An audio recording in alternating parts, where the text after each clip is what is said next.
একটু কান লাগাবেন। আমার নবীজি বিয়ের পক্ষে ছিলেন, বিয়েটাকে সহজ করেছেন রাসূল। আমার নবীজি বিয়েটাকে এত সহজ করে দিয়েছেন। এক কালো সাহাবী, কি সাহাবী বলেন? কালো সাহাবী। এই কালো সাহাবী নবীর কাছে এসে বলছেন, ইয়া রাসূলুল্লাহ, আমার কি বিয়ে হবে না? রাসূল বললেন, কেন? বহু মেয়ে দেখলাম, বিয়ে হয় না। রাসূল বলছেন, তোমার বিয়ের দায়িত্ব আমি নিলাম। হুজুর, কে? ইবনে ওহাবের মেয়ে আছে, চলে যাও, আমার প্রস্তাব দিয়ে দাও। রাসূল বললেন, সাহাবী বলছেন, না, আমি একা যাব না, আমি এমনি এমনি যাব না, দলিল করে দেন। আমার নবীর কাছ থেকে একটা চিঠি লিখিত করে না হলো। এই চিঠিখানা নিয়ে মেয়ের বাবার কাছে গিয়ে বলছে, এ মেয়ের বাপ ইবনে ওহাব, এই চিঠিখানা পড়ো, তাড়াতাড়ি ব্যবস্থা করো। দেখছেন কি অবস্থা? মেয়ের বাবা চিঠিখানা পড়লেন, রাসূল চিঠি পাঠিয়েছেন, সম্মানজনক চিঠি। খুব খুশি হয়ে গেলেন। খুশি হয়ে এবার বলছেন, শোনো, আমার মেয়ের কাছে আগে প্রস্তাবটা দেব, আমার মেয়ে যদি পছন্দ করে হয়ে যাবে। এই কথা শুনে, এই কথা বলেই ভিতরে চলে গেছেন। মেয়েটা পাশে দেওয়াল ঘেঁষে ঘেঁষে সব কথা শুনে নিয়েছে। এবার বলছে, মা, তোমার জন্য বিয়ের প্রস্তাব এসেছে, যদি পছন্দ হয় বিয়ে হয়ে যাবে, কিন্তু ছেলেটা কিন্তু কালো। মেয়েটা কাঁদতেছে। এবার বলছে, মা, তুমি যেহেতু কাঁদতেছো, বিয়ে দেব না। আব্বা বুঝতে ভুল করেছেন, নবী যাকে পছন্দ করেছেন সেই পুরুষটাই হবে আমার স্বামী। ওই মহিলাটা দারুণ সুন্দরী ছিলেন, কিন্তু কালো ছেলে রাসূল পাঠায়া দিয়েছেন, তিনি তাকেই পছন্দ করে ফেলেছেন। আজকের সমাজে কিছু মহিলা আছে, একটু সুন্দর চেহারা হলে পরে, স্বামী একটু কালো হলে পরে, দামাক কম না বেশি? আজ থেকে দামাক কম না বেশি? একটু কিছু লাগলেই বলে যে, তুমি একটু আয়নার চেহারা দেখো তো, আমার সঙ্গে তোমার যে বিয়ে হয়েছে, তোমার 14 গোষ্ঠীর কপাল। আছে কিনা? আছে কিনা? আবার কিছু পুরুষ আছে, বউটা একটু কালো হয়ে গেছে, মনটা খারাপ, নতুন বিয়ে করছে, 3 দিন মাত্র বয়স, 4তম দিনে বাচ্চার মতো কান্দে। কান্দিস কেন? সুমনের বউ দেখতে কত সুন্দর, আমার একটা বউ হলো, দেখেন নজর গেছে সুমনের বউয়ের দিকে। আপনার বউ কখনো সুন্দর হবে না যদি আপনার নজর যদি অন্যদিকে যায়। আর আপনার নজর যদি আপনি ঠিক রাখেন, আপনার বউ হবে পৃথিবীর সবচাইতে সুন্দরী নারী। আমার মায়েরা খুব খুশি, হুজুর ভালো করে করেন, ওদের চোখ নজর ঠিক নাই। আমরা চোখটাকে ঠিক রাখবো। জোরে বলি ইনশাআল্লাহ, আর জোরে বলি ইনশাআল্লাহ। কষ্ট পাচ্ছেন মনে হয়। আমার নবীজির প্রিয় সাহাবী বাইরে দাঁড়ায় আছেন। মীর বাপ এসে বলতেছে, এই সাদ, তোমার কপাল খুলে গেছে, আমার মেয়ে রাজি, আমিও রাজি। আবু সাদ সালমি বলছেন, আমিও তো রাজি। নবীর কাছে গিয়ে বলছে, হুজুর, আজকে সফল, সব কিছু ওকে, বিয়েটা পড়ায় দেন। কে টাকা আছে? কে না তো। কে টাকা না থাকলে বিয়ে করবা কেমনে? হুজুর, টাকার দায়িত্ব দিলে আমার বিয়েই হবে না, অতএব সব যখন আপনি করলেন, টাকাটা আপনি দেন, বিয়ে আমি করি। যেরকম সুবহানাল্লাহ।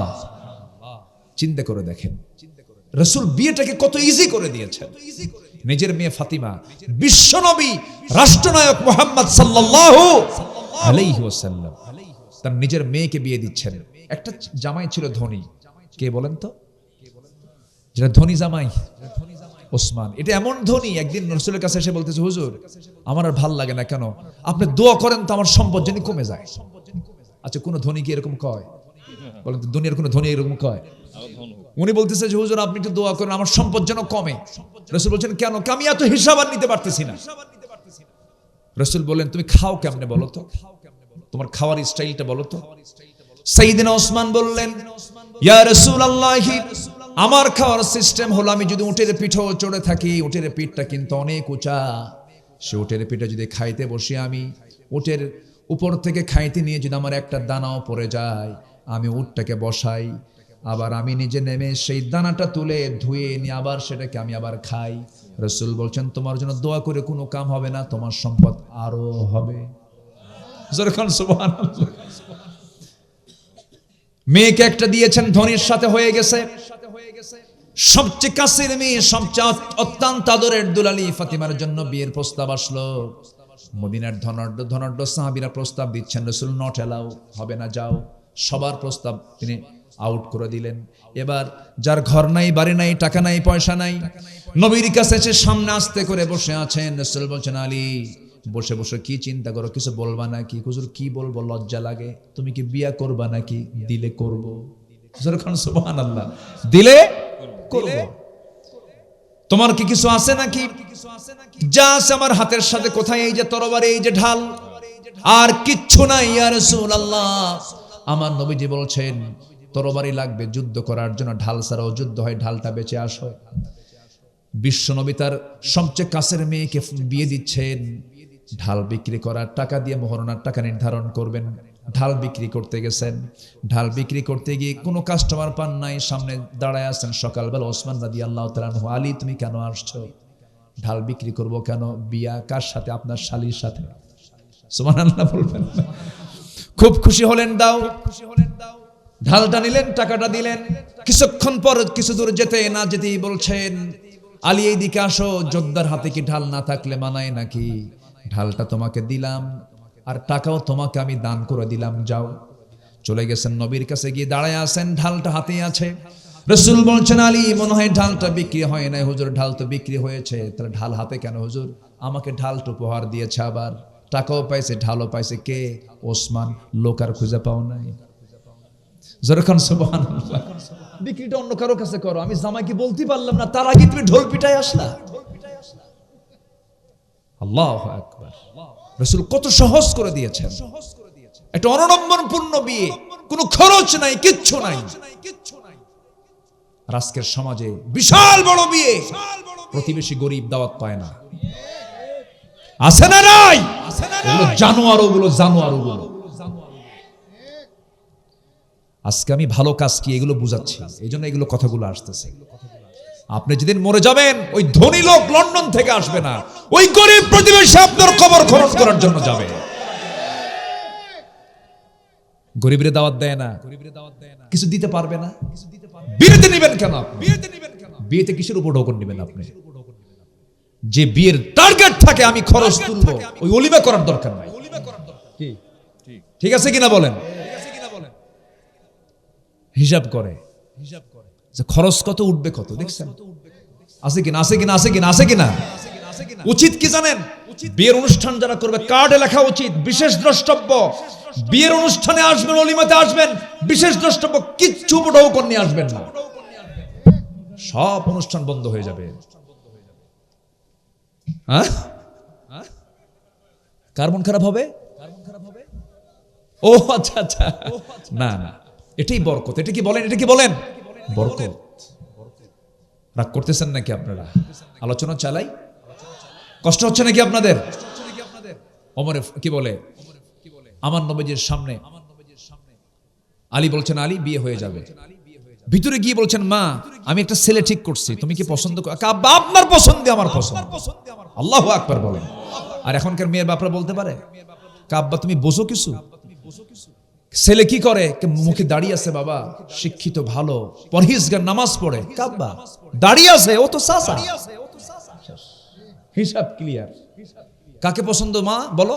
কাব্য ওই জায়গায় একটা ছেলে আছে, মাথার চুলগুলো খুব সুন্দর, কি সুন্দর স্টাইলিস্ট, খুব ভালো। কেমন? ওই যে ওই মার্কা চুল, হাঁটু ফাটা প্যান্ট। আব্বা মাঝে মাঝে একটু বোতল খায়, বোতল আছে না নাই? আছে না নাই?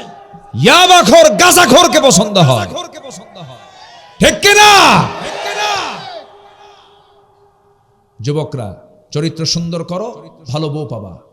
আর চরিত্র কুত্তার মতো করবা, জানোয়ার একটা আসবে তোমার কাছে। রাগ করতেছ? এগুলি দরকার কথা, এগুলি প্রয়োজন। জীবনটাকে সুন্দর করে সাজাবো, জোরে বলি ইনশাআল্লাহ। নবীজি মেয়েকে বিয়ে দিলেন, বিয়ে দিয়ে বলছেন মা স্বামীর ঘরে যাচ্ছ, মৃত্যুর দিন পর্যন্ত একটা নালিশ যেন আমার কানে না আসে, যাও। আর এখনকার মেয়ের বাপরা কি কয়? তুই যা, কিছু হলে খালি ফোন দিবি, খাইয়া ফালাম। আছে না এরকম? আছে না এরকম বাপ? আছে? শান্তি হবে? শান্তি হবে? হবে না। স্বামীর দোষ ধরা জায়েজ নাই, আবার বইয়ের দোষ ধরাও জায়েজ নাই। দুজনের দোষ দুজন ধরবে, কিন্তু কাউকে বলা যাবে না, কাউকে বলা যাবে না। এরকম বেকুব কিছু আছে না পুরুষ, বেকুব কিছু মহিলাও আছে না নাই? বলে ঢোল পিটে বেড়ায়। এগুলো করবেন না। নিজেদের সমস্যা নিজেরা সমাধান করবেন। আপনি এবং স্ত্রী, আপনার দুজন একটা পৃথিবী, একটা পৃথিবী সুন্দর করে মিলায়া নিবেন। আলহামদুলিল্লাহ বলেন। ওমর ফাতিমা রাদিয়াল্লাহু নামাজ পড়ছেন একদিন নবীর সামনে বসে বসে। রাসূল বলছেন ফাতিমা বসে বসে নামাজ পড়ো কেন, কম বয়সী? কাব্বা আপনারা বলেছেন স্বামীর বিরুদ্ধে কোনো নালিশ দেওয়া যাবে না, আমার জামাটার পিছনে ছেঁড়া তালিযুক্ত, আপনি যদি দেখেন আপনার মন খারাপ হতে পারে, এই জন্য বসে বসে তালি দেখাবো না, এই জন্য বসে বসে নামাজ পড়তেছি। আল্লাহ তুমি আমার এলাকার মাদেরকে কবুল করো, জোরে বলি আল্লাহুম্মা আমিন। আমার মা বোনদেরকে দাদির মতো বানায় দাও। আমার দাদিরা ভালোই ছিল তো, আমার দাদিরা ভালো ছিল না? আমার দাদিরা ঘুম থেকে উঠতো ফজরে, আর এখন ভাবির ওঠো ঘুম থেকে 11টার দিকে, সব উল্টা পাল্টা, সারা রাত ধরে ওই যে কি দেখে। আমার বন্ধুগণ, ওই সাহাবী নবীর কাছে আসলেন, রাসূল বলছেন সাদ চিন্তা করো না, তোমার বিয়ের ব্যবস্থা হয়ে যাচ্ছে, তোমার বিয়ের সব ফয়সালা করে দিচ্ছি আমি। 200 400 দিরহাম দুজন সাহাবীর কাছ থেকে নিয়ে বলেন বাজার করে আসো। বাজার করতে গেছেন, বাজার করা শুরু করেছেন, এমন সময় তার কানে সংবাদ আসলো, সাদ তুমি বিয়ের বাজার করতে আসছে, তুমি কি জানো যুদ্ধের ডাক কিন্তু আসছে। সঙ্গে সঙ্গে সাদ করলেন কি, বিয়ের বাজার বন্ধ করে তিনি যুদ্ধের বাজার করলেন, ঘোড়া কিনলেন, তরবারি কিনলেন, যুদ্ধে চলে গেলেন, শাহাদত বরণ করলেন, বিয়ার হলো না। নবীর কানে সংবাদ আসলো, হুজুর সাদ তো দুনিয়াতে নাই। কোন সাদ? যে সাদের বিয়ের কথা গতকালকে ছিল। আমার নবীজি দৌড় মেরে চলে এসে তার লাশটা দেখলেন, মস্তকটা ছিটকে পড়ে আছে, চুলগুলো লম্বা লম্বা, রক্তাক্ত চেহারা হয়ে আছে। রাসূল তার দিকে তাকায়, একবার হাসেন একবার কাঁদেন। সাহাবীরা বলছেন হুজুর আপনি এমন করছেন কেন? রাসূল বলছেন আমি সাদের ব্যাপারে আমি এই জন্য কান্দি, আমি সাদের সব আয়োজন সম্পূর্ণ করলাম, কিন্তু সাদ তো বিয়ে করতে পারলো না, এই জন্য কান্দি। আর সাদের দিকে আমি তাকাই, এই জন্য হাসতেছি, আমি আমার নিজের চোখে দেখতে পেতেছি জান্নাতের হুররা তাকে টানাটানি করে জান্নাতের দিকে নিয়ে চলে যেতেছে। জোরে কোন সুবহানাল্লাহ, আরো জোরে বলেন সুবহানাল্লাহ। আমার ভাইয়েরা, কথার তো কোনো থা নাই, বহুদিকে কথা চলে যায়। সবচেয়ে বড় বিষয় হলো আমার জীবন থেকে হারাম কাজগুলোকে আমরা মাইনাস করব, হালাল কাজগুলোকে ইনক্লুড করব, হারাম কাজগুলোকে মাইনাস করে ফেলবো। ভালোবাসবেন কে? আসতে ভালোবাসবেন কে? আমরা কি জিনার পক্ষে না বিয়ের পক্ষে? সুদের পক্ষে না যাকাতের পক্ষে? বলেন বলেন বলেন, কিসের পক্ষে? যাকাতের পক্ষে। আসসালামু আলাইকুম ওয়া রাহমাতুল্লাহি ওয়া বারাকাতুহু। إن الحمد لله الأكرم الذي خلق الإنسان وكرم وعلمه من البيان ما لم يعلم، فسبحان الذي لا يحصى امتنانه باللسان ولا بالقلم. نشهد أن لا إله إلا الله وحده لا شريك له، ونشهد أن سيدنا وحبيبنا ومولانا محمدا عبده ورسوله الذي أرسله بالحق بشيرا ونذيرا وداعيا إلى الله بإذنه وسراجا منيرا. فقد قال الله تعالى في كلامه المجيد وفرقانه الحميد: أعوذ بالله من الشيطان الرجيم. بسم الله الرحمن الرحيم. إن الله وملائكته يصلون على النبي يا أيها الذين آمنوا صلوا عليه وسلموا تسليما. اللهم মাইকগুলো কোথায়?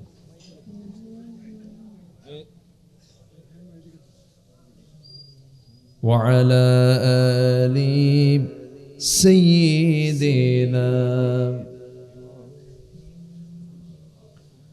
প্রাণের অধিক বেশি যার দাম রাহমাতাল লিল আলামিন। জানো কি তোমরা তাহার নাম রাহমাতাল লিল আলামিন। অসহায়ের বুকে যে জন গোপনে করে সওয়ার দরুদ পড়ে সুবহে ও শাম রাহমাতাল লিল আলামিন।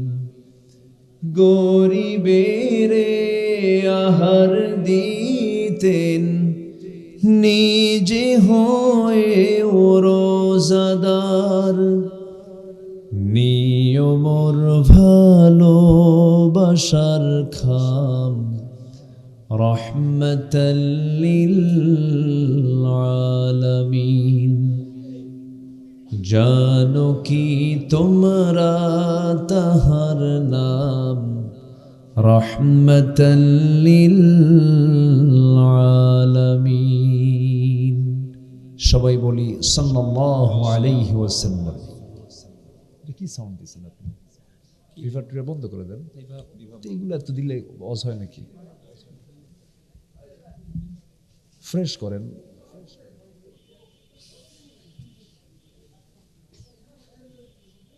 বৃহত্তর রাজশাহী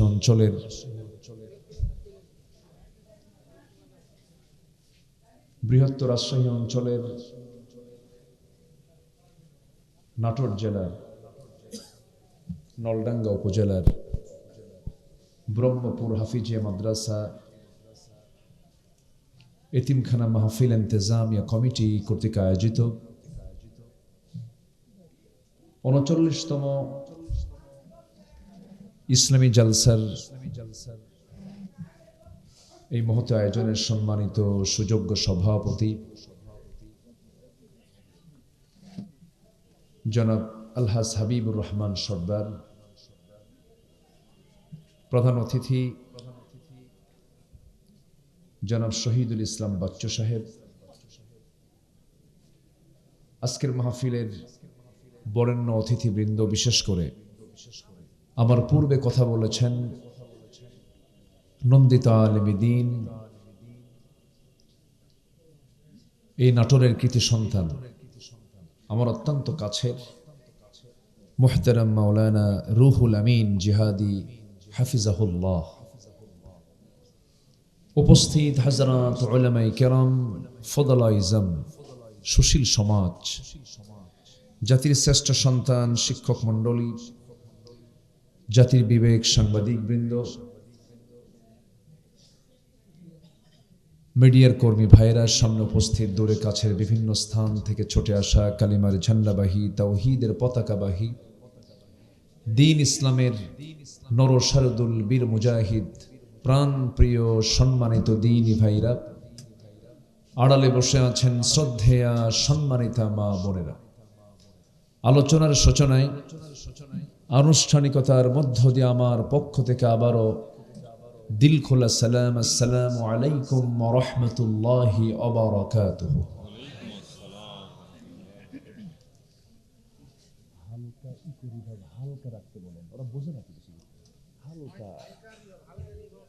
হালকা করে রাখতে। সবাই কেমন আছেন বলুন? আমাকে প্রশ্ন করলেন, এ তো মোহাব্বতের লক্ষণ দেখছি। যে আল্লাহ তাআলা আমাকে আপনার মতোই আপনার সাথেই আপনার সামনেই বসে রেখেছেন। বলি আলহামদুলিল্লাহ। আবারও বলছি আলহামদুলিল্লাহ। বেশি করে ফেলতেছেন আবার।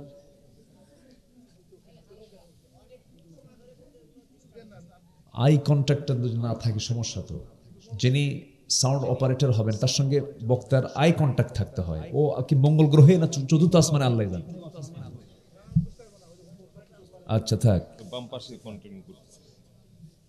জি। মহান রব্বুল আলামিনের শুকরিয়া যে মহান আল্লাহ সুবহানাহু ওয়া তাআলা আমাকে আপনাকে সারাদিনের সকল কাজকর্মের ইতি টেনে যখন আমরা ক্লান্ত শ্রান্ত দেহটাকে এই শীতের আরামের রাত্রিতে ক্লান্তি দূর করার জন্য ধীরে ধীরে বিছানার দিকে চলে যাব, ঠিক সেই মুহূর্তে আমরা বসে আছি জান্নাতের বাগানে কোরআনের টানে। যে মনিব আমাকে আপনাকে আসার তৌফিক দিলেন সেই মহান রবের শানে বলে উঠছি আলহামদুলিল্লাহ।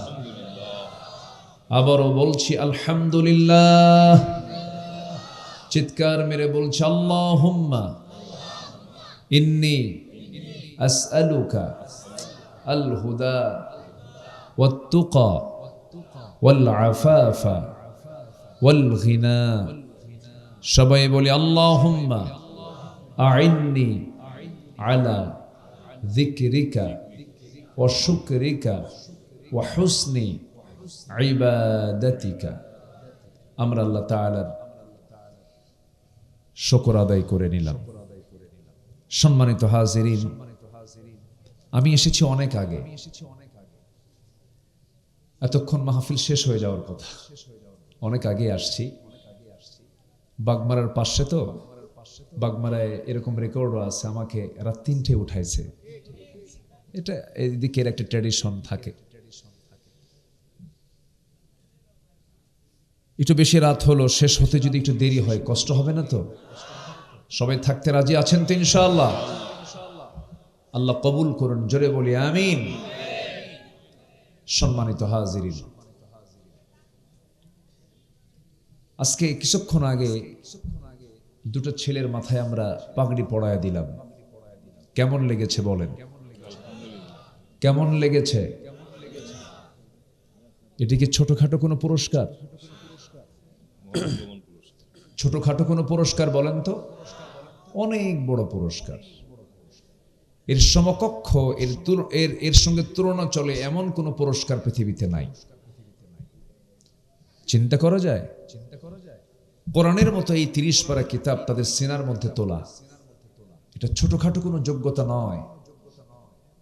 কিন্তু আমার দেশে একটা ক্রিকেটার, একটা ফুটবলার অথবা বিভিন্ন দুনিয়াবি ক্যারিয়ার অর্জন করলে তাদের পেছনের সরকার কোটি কোটি টাকা এক্সপেন্ড করলেও আমার দেশের হাফেজদের পিছনে সেই জাতীয় কোনো প্ল্যান চিন্তা 54 বছর দেখি নাই। দুঃখ। নাজমুস সাকিব, জাকারিয়া, সালেহ আহমদ তাকরিম, আদেল, এই সমস্ত ছেলেগুলো গোটা পৃথিবীর হাফেজদেরকে হারিয়ে দিয়ে ফার্স্ট পুরস্কার নিয়ে এসেছে। সব আমার দেশের। আমার দেশ বহু সম্ভাবনাময়, কিন্তু ভালো কাজের মূল্যায়ন আমার দেশে একটু কম হয়। আসতে বলেন কেন? আসতে বলেন কেন? ভালো কাজের মূল্যায়ন খুব কম হয়। সম্মানিত ভাইরা, আমরা ভালোর সঙ্গে থাকবো, জোরে বলি ইনশাআল্লাহ। ভালো মানুষ বেশি না কম? বেশি। ভালো মানুষ বেশি না কম? মন্দ মানুষ বেশি। জান্নাতে বেশি মানুষ যাবে না কম মানুষ যাবে? বলেন। কম মানুষ। আর বেশি মানুষ কোথায় যাবে? জাহান্নামে যাবে। এই জন্য সাইয়েদেনা ওমর ফারুক রাদিয়াল্লাহু তাআলা আনহু মাঝে মাঝে দোয়া করতেন, আয় রব্বুল আলামিন, তুমি আমাকে অল্প সংখ্যক লোকের কাতারে শামিল করে নিও।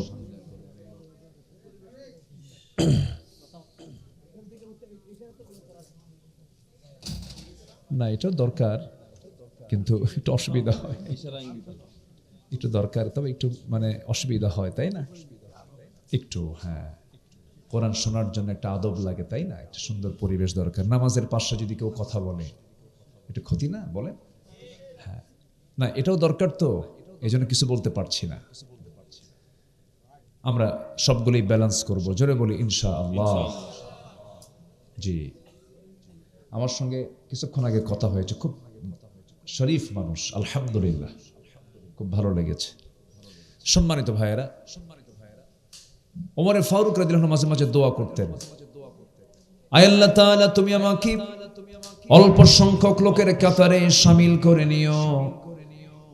তার এই দোয়াটা অনেকেই বুঝতে পারলেন না। প্রশ্ন করা হলো, আমিরুল মুমিনিন আপনি এমন দোয়া করছেন কেন, আমরা বুঝতে পারছি না। তিনি বলছেন, قليلا ما تشكرون قليلا ما تذكرون। অল্প সংখ্যক লোকই মহান রবের শুকর আদায় করে, অল্প সংখ্যক লোকই আমার রবের জিকির জিকির জিকির করে। জান্নাতেও কম সংখ্যক লোক যাবে, সেই জন্য আমি আল্লাহর কাছে বলি, আল্লাহ তুমি আমাকে অল্প সংখ্যক লোকের কাতারে শামিল করে নাও। তাহলে আমরা কি বেশি লোকের কাতারে যেতে চাই না অল্প লোকের কাতারে যেতে চাই? মাইকওয়ালা একটু টন টন করে, অন্য সাউন্ড চলে আসে, ওই খেয়াল করে কিনা কোথায় আছে না ঘুমাই গেছে না কিনা আল্লাহ জানে। আমার বন্ধুগণ, সংখ্যাধিক্য অধিকাংশ লোক যেদিকে সেই দিকে যাব, এটা আমার জন্য কোনো সূত্র নয়। আমার সূত্র হলো আমাকে ভালো কাজের সঙ্গে থাকতে হবে, বেশি লোক হোক আর কম লোক হোক, ঠিক কিনা? ভালো কাজে আমাকে সহযোগিতা করতে হবে। আল্লাহ রাব্বুল আলামিন বলেন, তাআওয়ানু আলাল বিররি ওয়াত তাকওয়া ওয়া লা তাআওয়ানু আলাল ইসমি ওয়াল উদওয়ান। ভালো কাজে, পুণ্যের কাজে তোমরা সহযোগিতা করো পরস্পরে, যেটা পাপ সেই কাজে তোমরা সহযোগিতা করতে যেও না। কিন্তু দুঃখজনক হলো সত্য, আমরা যে সমাজে বসবাস করি, আমরা যে রাষ্ট্রের আজকে নাগরিক, এই রাষ্ট্রে, এই সমাজে, এই জনপদে ভালো কাজ বেশি না মন্দ কাজ বেশি? বলেন বলেন, মন্দ কাজ। ভালো কাজ করাটাই কঠিন। আপনি সুদের বিরুদ্ধে কথা বলবেন, আপনি অচল হয়ে যাবেন। আপনি জেনার বিরুদ্ধে কথা বলবেন, আপনি অচল হয়ে যাবেন, আপনাকে কথা বলতে দেবে না। এই যে আমি এখানে বসে আছি, অনেক ব্যক্তির মাথা ব্যথা হয়ে আছে, হয়তোবা অনেকে চিন্তায় আছেন, হুজুর কোন দিক দিয়ে যেন কি কয়, বিভিন্ন পেরেশানি। আগে তো কথা বলতেই দিত না, যখন বসতাম দুই পাশে কিরামন কাতিবিন বসে রাখত, বসে থেকে বলতো, হুজুর এমন ওয়াজ দিবেন যে ওয়াজে দুনিয়ার কোনো প্রসঙ্গ আসবে না, আকাশ নিয়ে কবেন আর কবর নিয়ে কবেন, দুনিয়া আমরা দেখে নেব, ওরা মদ খাবে আর আমরা দোয়া করে দেব। এগুলি চলেছে। সেই চিত্র আর আমরা বাংলাদেশে দেখতে চাই না। তরুণ প্রজন্ম পালস বুঝে নিয়েছে, তরুণ প্রজন্ম বুঝতে পেরেছে। আমার আপনার সন্তানরা সিদ্ধান্ত নিয়ে ফেলেছে, আগামীর বাংলাদেশকে আমরা সৎ যোগ্য নেতৃত্ব দিয়ে গড়তে চাই। আল্লাহ কবুল করুন, আল্লাহ কবুল করুন, আল্লাহ কবুল করুন। আমি খুব ভয় পাচ্ছি যে আপনারা দৌড় মারেন কিনা। বেশি রাত হয়ে গেছে তো, থাকবেন তো নাকি? রাজি আছেন তো ইনশাআল্লাহ? আপনাদের অনুমতি নিচ্ছি, আমি আলোচনার মধ্যে যাব, আমি ঢুকবো না দোয়া করে দেব? কেউ যাবেন না তো আমার থুইয়া? খুব ভালো, বলি আলহামদুলিল্লাহ, জোরে বলি আলহামদুলিল্লাহ। এই গ্রামের একজন ভাই, অলি ভাই না, যিনি আমাকে দাওয়াত দিয়েছেন, অলিউল্লাহ ভাই, ওনার বাড়ি কোথায়? পাশে। উনি নওগাঁ গাউসুল আজম কামিল মাদ্রাসার লেকচারার, প্রভাষক তিনি। আমাকে বললেন যে আপনি আসবেন, কিন্তু উনি যে আসেন নাই, আমি জানলে তো আসতামই না। হোস্ট নাই, গেস্ট এসে বসে আছে, এমনি মজা করলাম। অত্যন্ত বিনয়ী মানুষ, উনি দাওয়াত দিয়েছেন, আমি এসেছি। আমি আপনাদেরকে দেখে আমি খুব খুশি হয়েছি, আল্লাহ কবুল করুন, জোরে বলে আমিন। কিন্তু আসলাম নাটোরে, কিন্তু কাঁচাগোল্লা পাইলাম না, পাইনি, এটা মিস হয়ে গেছে আপনাদের। সম্মানিত ভাইয়েরা, সম্মানিত বন্ধুগণ, ভালো কাজের সঙ্গে যদি আমরা সম্পর্ক রাখি, মন্দ কাজ এমনি দূর হয়ে যাবে। আমার দেশে একটা শ্রেণী আছে যারা নেতৃত্ব দিচ্ছে, যারা মসজিদের সভাপতি হতে চায়, যাত্রা কমিটির সভাপতি হতে চায়। এই নেতৃত্বকে ছাঁটাই করতে হবে। একই ব্যক্তি মসজিদের প্রথম কাতারে নামাজ পড়ে, আবার নাইট ক্লাবের সভাপতি হয়ে বসে থাকে, মদের বোতলও খায়, আছে কিনা বলেন? এগুলোকে আমাদের ছাঁটাই করা উচিত। আমরা সৎ যোগ্য হয়ে নিজেকেও গড়ে তুলব, সমাজকেও গড়ে তুলব, এবং সমাজের যারা নেতৃত্বে তাদেরকেও আমরা ওরকম ধরনের মানুষই দেখতে চাই। এবং এই হুকুমটা কি আব্দুল্লাহ আল আমিনের না আল্লাহর? কার হুকুম বলেন? আল্লাহর হুকুম। ভালো কাজ যদি করে যায়, আল্লাহ পাক বলছেন আমি বান্দাকে 10টা পুরস্কার দেব। যেরকম সুবহানাল্লাহ, ভালো কাজের 10টা পুরস্কার কোরআনে কারীমের বিভিন্ন জায়গা থেকে আমি খুঁজে খুঁজে বের করেছি। আল্লাহ পাক ভালো কাজের জন্য 10টা পুরস্কার কি দিবেন আমি একটা একটা করে আজকে খুলে বলবো। আমাকে সময় দিচ্ছেন তো নাকি? ইনশাআল্লাহ। আমি কি একটাও বলেছি এখনো? তাহলে কি ওয়াজ কি শেষ না শুরু? আসেন আমরা লাইনে চলে যাই। আল্লাহ কি বলছেন, আল্লাহ কি পুরস্কার দিবেন? নেক আমলগুলো কি? নেক আমলগুলো যা হালাল সব নেক আমল। বলেন যা হালাল সব কি, আর যা হারাম সব কি? এই যে চোঁচো করতেছে, কোথায় মাইকওয়ালা? আরেকটা সাউন্ড হয় তাই না? যেটা হারাম ওটা হচ্ছে বদ আমল, আর যেটা হালাল সেটা কি বলেন? নেক আমল। হারাম ছেড়ে দেব, হালাল ধরবো, জান্নাত আল্লাহর কাছ থেকে বুঝে নেব। সহজ তো, অঙ্ক তো সহজ। অঙ্ক কি কঠিন? না। কিন্তু বান্দা হালালের দিকে বেশি দৌড়ায় না হারামের দিকে বেশি দৌড়ায়? হারামের দিকে। আল্লাহ রাব্বুল আলামিন হালালটাও ক্লিয়ার করেছেন, আবার হারামটাও ক্লিয়ার করেছেন। কোনটা হালাল কোনটা হারাম?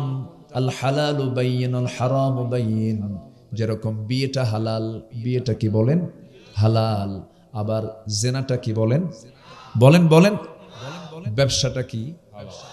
সুদটা কি? আল্লাহ রাব্বুল আলামিন বলছেন আহাল্লাল্লাহুল বাই'a ওয়া হাররামার রিবা। আমি আল্লাহ রাব্বুল আলামিন ব্যবসাকে হালাল করেছি আর সুদকে করে দিয়েছি হারাম। আল্লাহ পাক এটা ক্লিয়ার করে দিয়েছেন। কিন্তু বান্দা কয় ব্যবসা, সুদ তো ব্যবসার মতোই। দেখেন ও আবার উল্টা যুক্তি দেয়, সুদ তো ব্যবসার মতোই। কিন্তু সুদ কখনো ব্যবসার মতো হবে না, ব্যবসা কখনো সুদের মতো হবে না। সুদকে আল্লাহ রাব্বুল আলামিন এত জঘন্য হিসাবে বান্দার সামনে প্রেজেন্ট করেছেন। সুদের সর্বনিম্ন গুনাহ হলো নিজের মার সঙ্গে জেনা করা। যেরকম নাউযুবিল্লাহ। আমার ওয়াজে কিন্তু আজকে খুব একটা মজা পাবেন না। হালাল হারাম নিয়ে আলোচনা শুরু হচ্ছে তো কেউ উঠবেন না, যিনি উঠবেন ভাববো ওটাই সুদ খায়। একটু বসে থাকেন। আমরা জান্নাত পেতে চাইলে আমাদেরকে খারাপ কাজগুলো ছাড়তে হবে, আর নেক আমল করলে তার 10টা ফলাফল আল্লাহ দিয়ে দিবেন। যেরকম সুবহানাল্লাহ। আমার বন্ধুগণ একটু কান লাগাবেন, মনোযোগ দিয়ে শুনবেন। জেনাকে আল্লাহ রাব্বুল আলামিন হারাম করেছেন কেন? জেনা হলে পরে সমাজে সুস্থ না অসুস্থ? সমাজ অসুস্থ হয়ে পড়বে, মানুষ রোগী হয়ে যাবে। এই যে নতুন নতুন রোগের প্রাদুর্ভাব, কোভিড-19 চলে গেল, গোটা পৃথিবী অচল হয়ে থাকলো, এটার মূল কারণ হলো জেনা। মাঝখানে কোন এক শুক্রবারে ভূমিকম্প হয়ে গেছে সমাজে। জেনা বাড়লে পরে ভূমিকম্প বাড়ে। হয়েছে না? ভূমিকম্প হয়েছে না? কোন বেলা হয়েছে? রাত্রে বেলা না দিনের বেলা? দিনের বেলা, শুক্রবারে জুমার একটু আগ দিয়ে হয়েছে। সেদিন ঢাকার যে চিত্র ছিল, ঢাকা নগরীর ধানমন্ডি, বাড়িধারা, গুলশান, ডিউএইচএস অভিজাত এলাকার কোন হাইরাইজ বিল্ডিং এর কোন ফ্ল্যাটে কোনো মানুষ ছিল না। শুধু কয়েক সেকেন্ড একটা ঢেউ দিয়েছেন, একটা ধাক্কা মেরেছেন। এক ধাক্কায় সব মারছে দৌড়। জুতো পায়ে না খালি পায়ে? আজ থেকে জুতো পায়ে না খালি পায়ে? খালি পায়ে। গায়ে মনে হয় কাপড় চোপড় ছিল, শার্ট প্যান্ট, গেঞ্জি, বড় জোর একটা লুঙ্গি। মারছে দৌড়। সব ভিআইপি রাস্তায় দাঁড়ায় হয়ে গেছে ভিআইপি ফকির। ভিআইপি কি? ফকির। সব যে দৌড় মারলো কার ভয়ে? মৃত্যুর ভয়। আল্লাহর ভয়ে। কি কয় এটা? আল্লাহর ভয়ে, মরার ভয়ে। মরার ভয়ে চলে গেছে। যদি আল্লাহর ভয়ে যদি ঘর থেকে বের হতো 10:30টায় ভূমিকম্পের সময় বের না হয়ে ফজরের সময়ে মসজিদে ভয়ে চলে যেত। আর মসজিদে যদি আল্লাহর ভয়ে নামতো আল্লাহ পাক সকালবেলা গজব দিতেন না। ভূমিকম্প কখনো রহমত নয়, আল্লাহ পাকের সিগন্যাল এগুলো। আল্লাহ রাব্বুল আলামিন ভূমিকম্প কেন দিয়েছেন, কি জন্য দেন? এই ভূমিকম্প থেকে বাঁচার জন্য আল্লাহ রাব্বুল আলামিন পাহাড় দিয়েছেন। এই পাহাড়গুলো যদি না দিতেন তাহলে ভূমিকম্প হয়ে সমস্ত কিছু চৌচির হয়ে যেত, সবকিছু ওলটপালট হয়ে যেত। আল্লাহ রাব্বুল আলামিন পাহাড়গুলো কেন দিয়েছেন? ওয়া আলকা ফিল আরদি রাওয়াসিয়া আন তামিদা বিকুম ওয়া আনহারান ওয়া সুবুলান লাআল্লাকুম তাহতাদুন। জোরে বলুন আল্লাহু আকবার। আল্লাহ রাব্বুল আলামিন জমিনে স্থাপন করেছেন শক্তিশালী পর্বতমালা, পাহাড়গুলো দিয়েছেন। এই পাহাড়গুলো আমার দেশে কোন বিভাগে সবচেয়ে বেশি বলেন? চট্টগ্রাম, সেকেন্ড হলো সিলেট, রাজশাহী অঞ্চল সমতল, রংপুর অঞ্চল সমতল, আবার রংপুরের শেষ মাথা যেখানে পঞ্চগড়, আবার হিমালয়ের পাশে। যদি অন্য দেশ, কিন্তু পঞ্চগড়ের সঙ্গে পৃথিবীর সবচেয়ে বড় পর্বত হিমালয়। এই হিমালয় যত বড়, আল্লাহ রাব্বুল আলামিন আবার সমুদ্রের গভীরতা এত বেশি দিয়েছেন। গোটা হিমালয়কে যদি প্রশান্তের মাঝখানে দেওয়া হয় অনায়াসে হিমালয় ডুবে নিঃশেষ হয়ে যাবে। সুবহানাল্লাহ বলবেন না? এই হিমালয় পাহাড়টা যত বড়, আমার দেশের বান্দরবান, রাঙ্গামাটি, খাগড়াছড়ি, ওইদিকে সিলেট, ত্রিপুরার অঞ্চলগুলো যে পাহাড়গুলো আছে আল্লাহ রাব্বুল আলামিন দিয়েছেন, যে পাহাড়গুলো আমরা দেখতে পাই, যতটুকু দেখতে পাই তার চাইতে 90 গুণ বেশি মহান রাব্বুল আলামিন প্রত্যেকটা পাহাড়ের নিচে তারা ফাউন্ডেশন দিয়েছেন। যেরকম সুবহানাল্লাহ। উপরে দেখি 10 ভাগ আর ভিতরে নিচে হলো 90 ভাগ। কেন দিয়েছেন? যেন ভূমিকম্পে যেন আন্দোলিত না হয়, ভূমিকম্পে যেন নড়াচড়া না করে। আল্লাহ রাব্বুল আলামিন এই জন্য এই পাহাড়গুলো দিয়েছেন। এই পাহাড়গুলো দিয়েছেন কে? পাহাড় কেটে সমান করে কে? আল্লাহ। আল্লাহ সমান করে, মানুষ কাটে। মানুষ কেটে সমান করে ফেলতেছে, বিল ঝিল সব মিশায় ফেলতেছে। আল্লাহ রাব্বুল আলামিন বলেন, যাহারাল ফাসাদু ফিল বাররি ওয়াল বাহরি বিমা কাসাবাত আইদিন নাস। জমিনে যত ফাসাদ আমরা দেখতে পাই, বিপর্যয় দেখতে পাই, সব বান্দার হাতের কামাই। জেনা করবেন, সুদ খাবেন, বাদ্যযন্ত্রের প্রচার প্রসার ঘটাবেন, গজব নাজিল করবেন, চিল্লায় বলেন কে?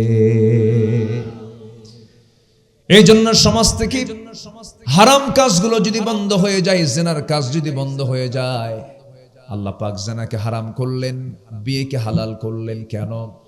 জেনা মানে হলো অনিয়ন্ত্রিত, আর বিয়ে হলো নিয়ন্ত্রিত।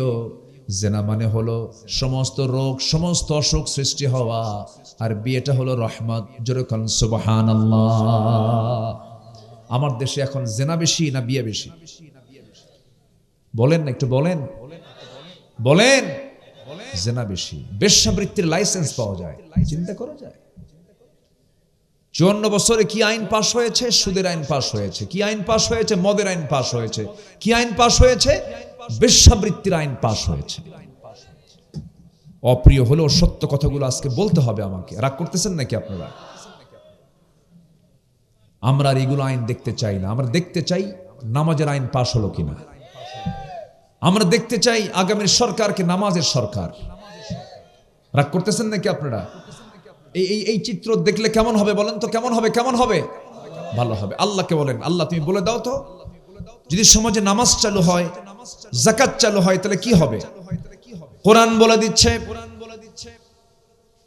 ওয়ালাউ আন্না আহলাল কুরা আমানু ওয়াত্তাকাউ লাফাতাহনা আলাইহিম বারাকাতিম মিনাস সামাই ওয়াল আরদ।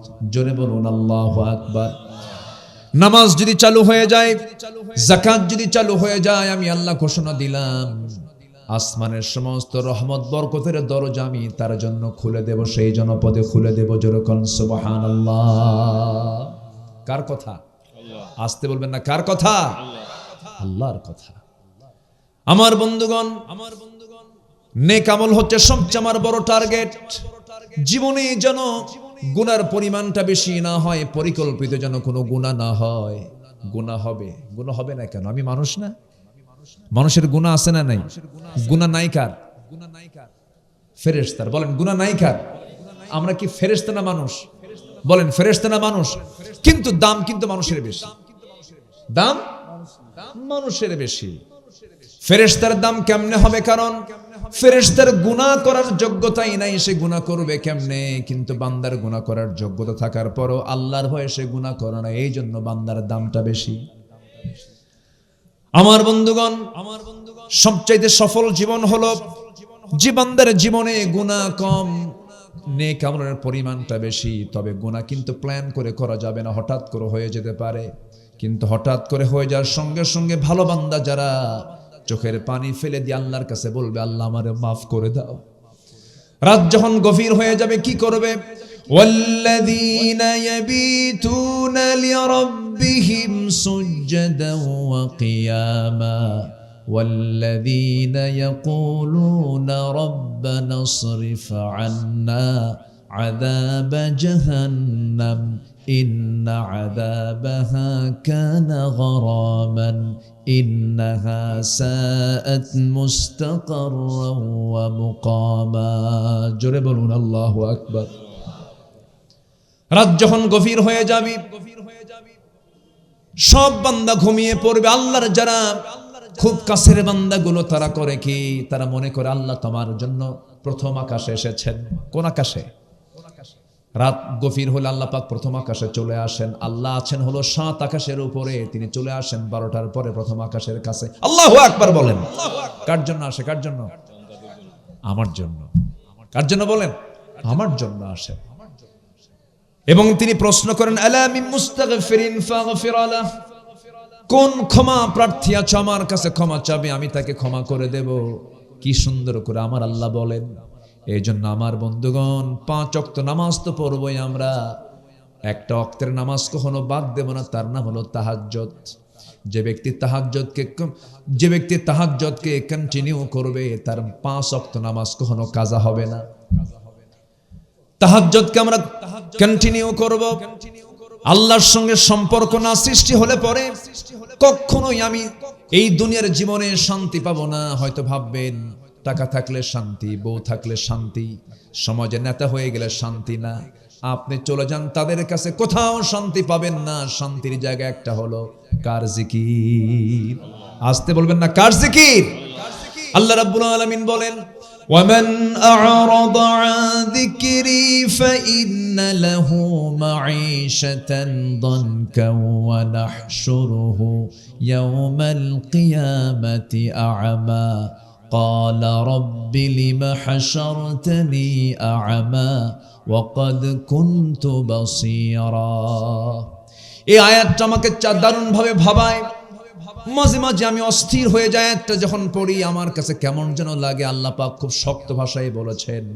আল্লাহ বলছেন, যে বান্দা আমার জিকির থেকে আমাকে স্মরণ না করে, যে বান্দা নিজেকে দূরে রাখবে, আমি তাকে কিয়ামতের দিন আমি তাকে অন্ধ করে তুলব, আর দুনিয়ার জীবনটা আমি তার জন্য সংকীর্ণ করে দেব। দুনিয়ায় কোনো শান্তি থাকবে না, অশান্তির আগুনে দাউ দাউ করে জ্বলবে। বউ থাকবে শান্তি নাই, টাকা থাকবে শান্তি নাই, পয়সা থাকবে শান্তি নাই, সন্তান থাকবে গাঁজা খাবে। কি বুঝতেছেন কি আপনারা?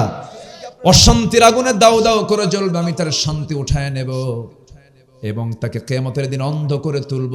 যখন বান্দা বলবে, আল্লাহ আমি তো চক্ষুওয়ালা ছিলাম, আল্লাহ বলবেন, তুই চক্ষুওয়ালা ছিলি, তুই আমাকে দুনিয়ার জিন্দেগিতে যেমন করে ভুলে গেছিস, আজকের দিন ওয়াকাযালিকাল ইয়াউমা তুনসা, আজকের দিনও তোকে আমি ভুলে গেলাম। আল্লাহ যদি সেই দিন ভুলে যান, শুধু বিপদ না মহাবিপদ, শুধু বিপদ না মহাবিপদ, মহাবিপদ হয়ে যাবে। সেই মহাবিপদ থেকে বাঁচার জন্য আমার আল্লাহর জিকিরটা কখনো এক মুহূর্তের জন্য বাদ দেওয়া যাবে না। একজন খলিফার কথা হঠাৎ করে মনে হয়ে গেল। সেই খলিফার নাম হচ্ছে ওমর ফারুক রাদিয়াল্লাহু তাআলা আনহু। কয় নাম্বার খলিফা? বলেন কয় নাম্বার? 2 নাম্বার খলিফা ছিলেন। বহুদিন আগে, আজ থেকে 20 বছর হবে প্রায়, এক মাহফিলে বললাম ওমরে ফারুককে চিনেন কে? সামনে থেকে একজন দাঁড়ায়, ছোট্ট একটা ছেলে দাঁড়ায় বলল যে আমি চিনি। কে? আমাদের বাড়ির দোতলায় ভাড়া থাকে। আমাদের দোতলায় ভাড়া থাকে। এটা কি ভাড়া থাকে অমর? আমি ছোট্ট ছেলেটাকে বললাম তুমি 100-তে 100 পাইছো, তোমার বুদ্ধি যত দূর উত্তরও তত দূর। এই অমর তো সেই অমর নন,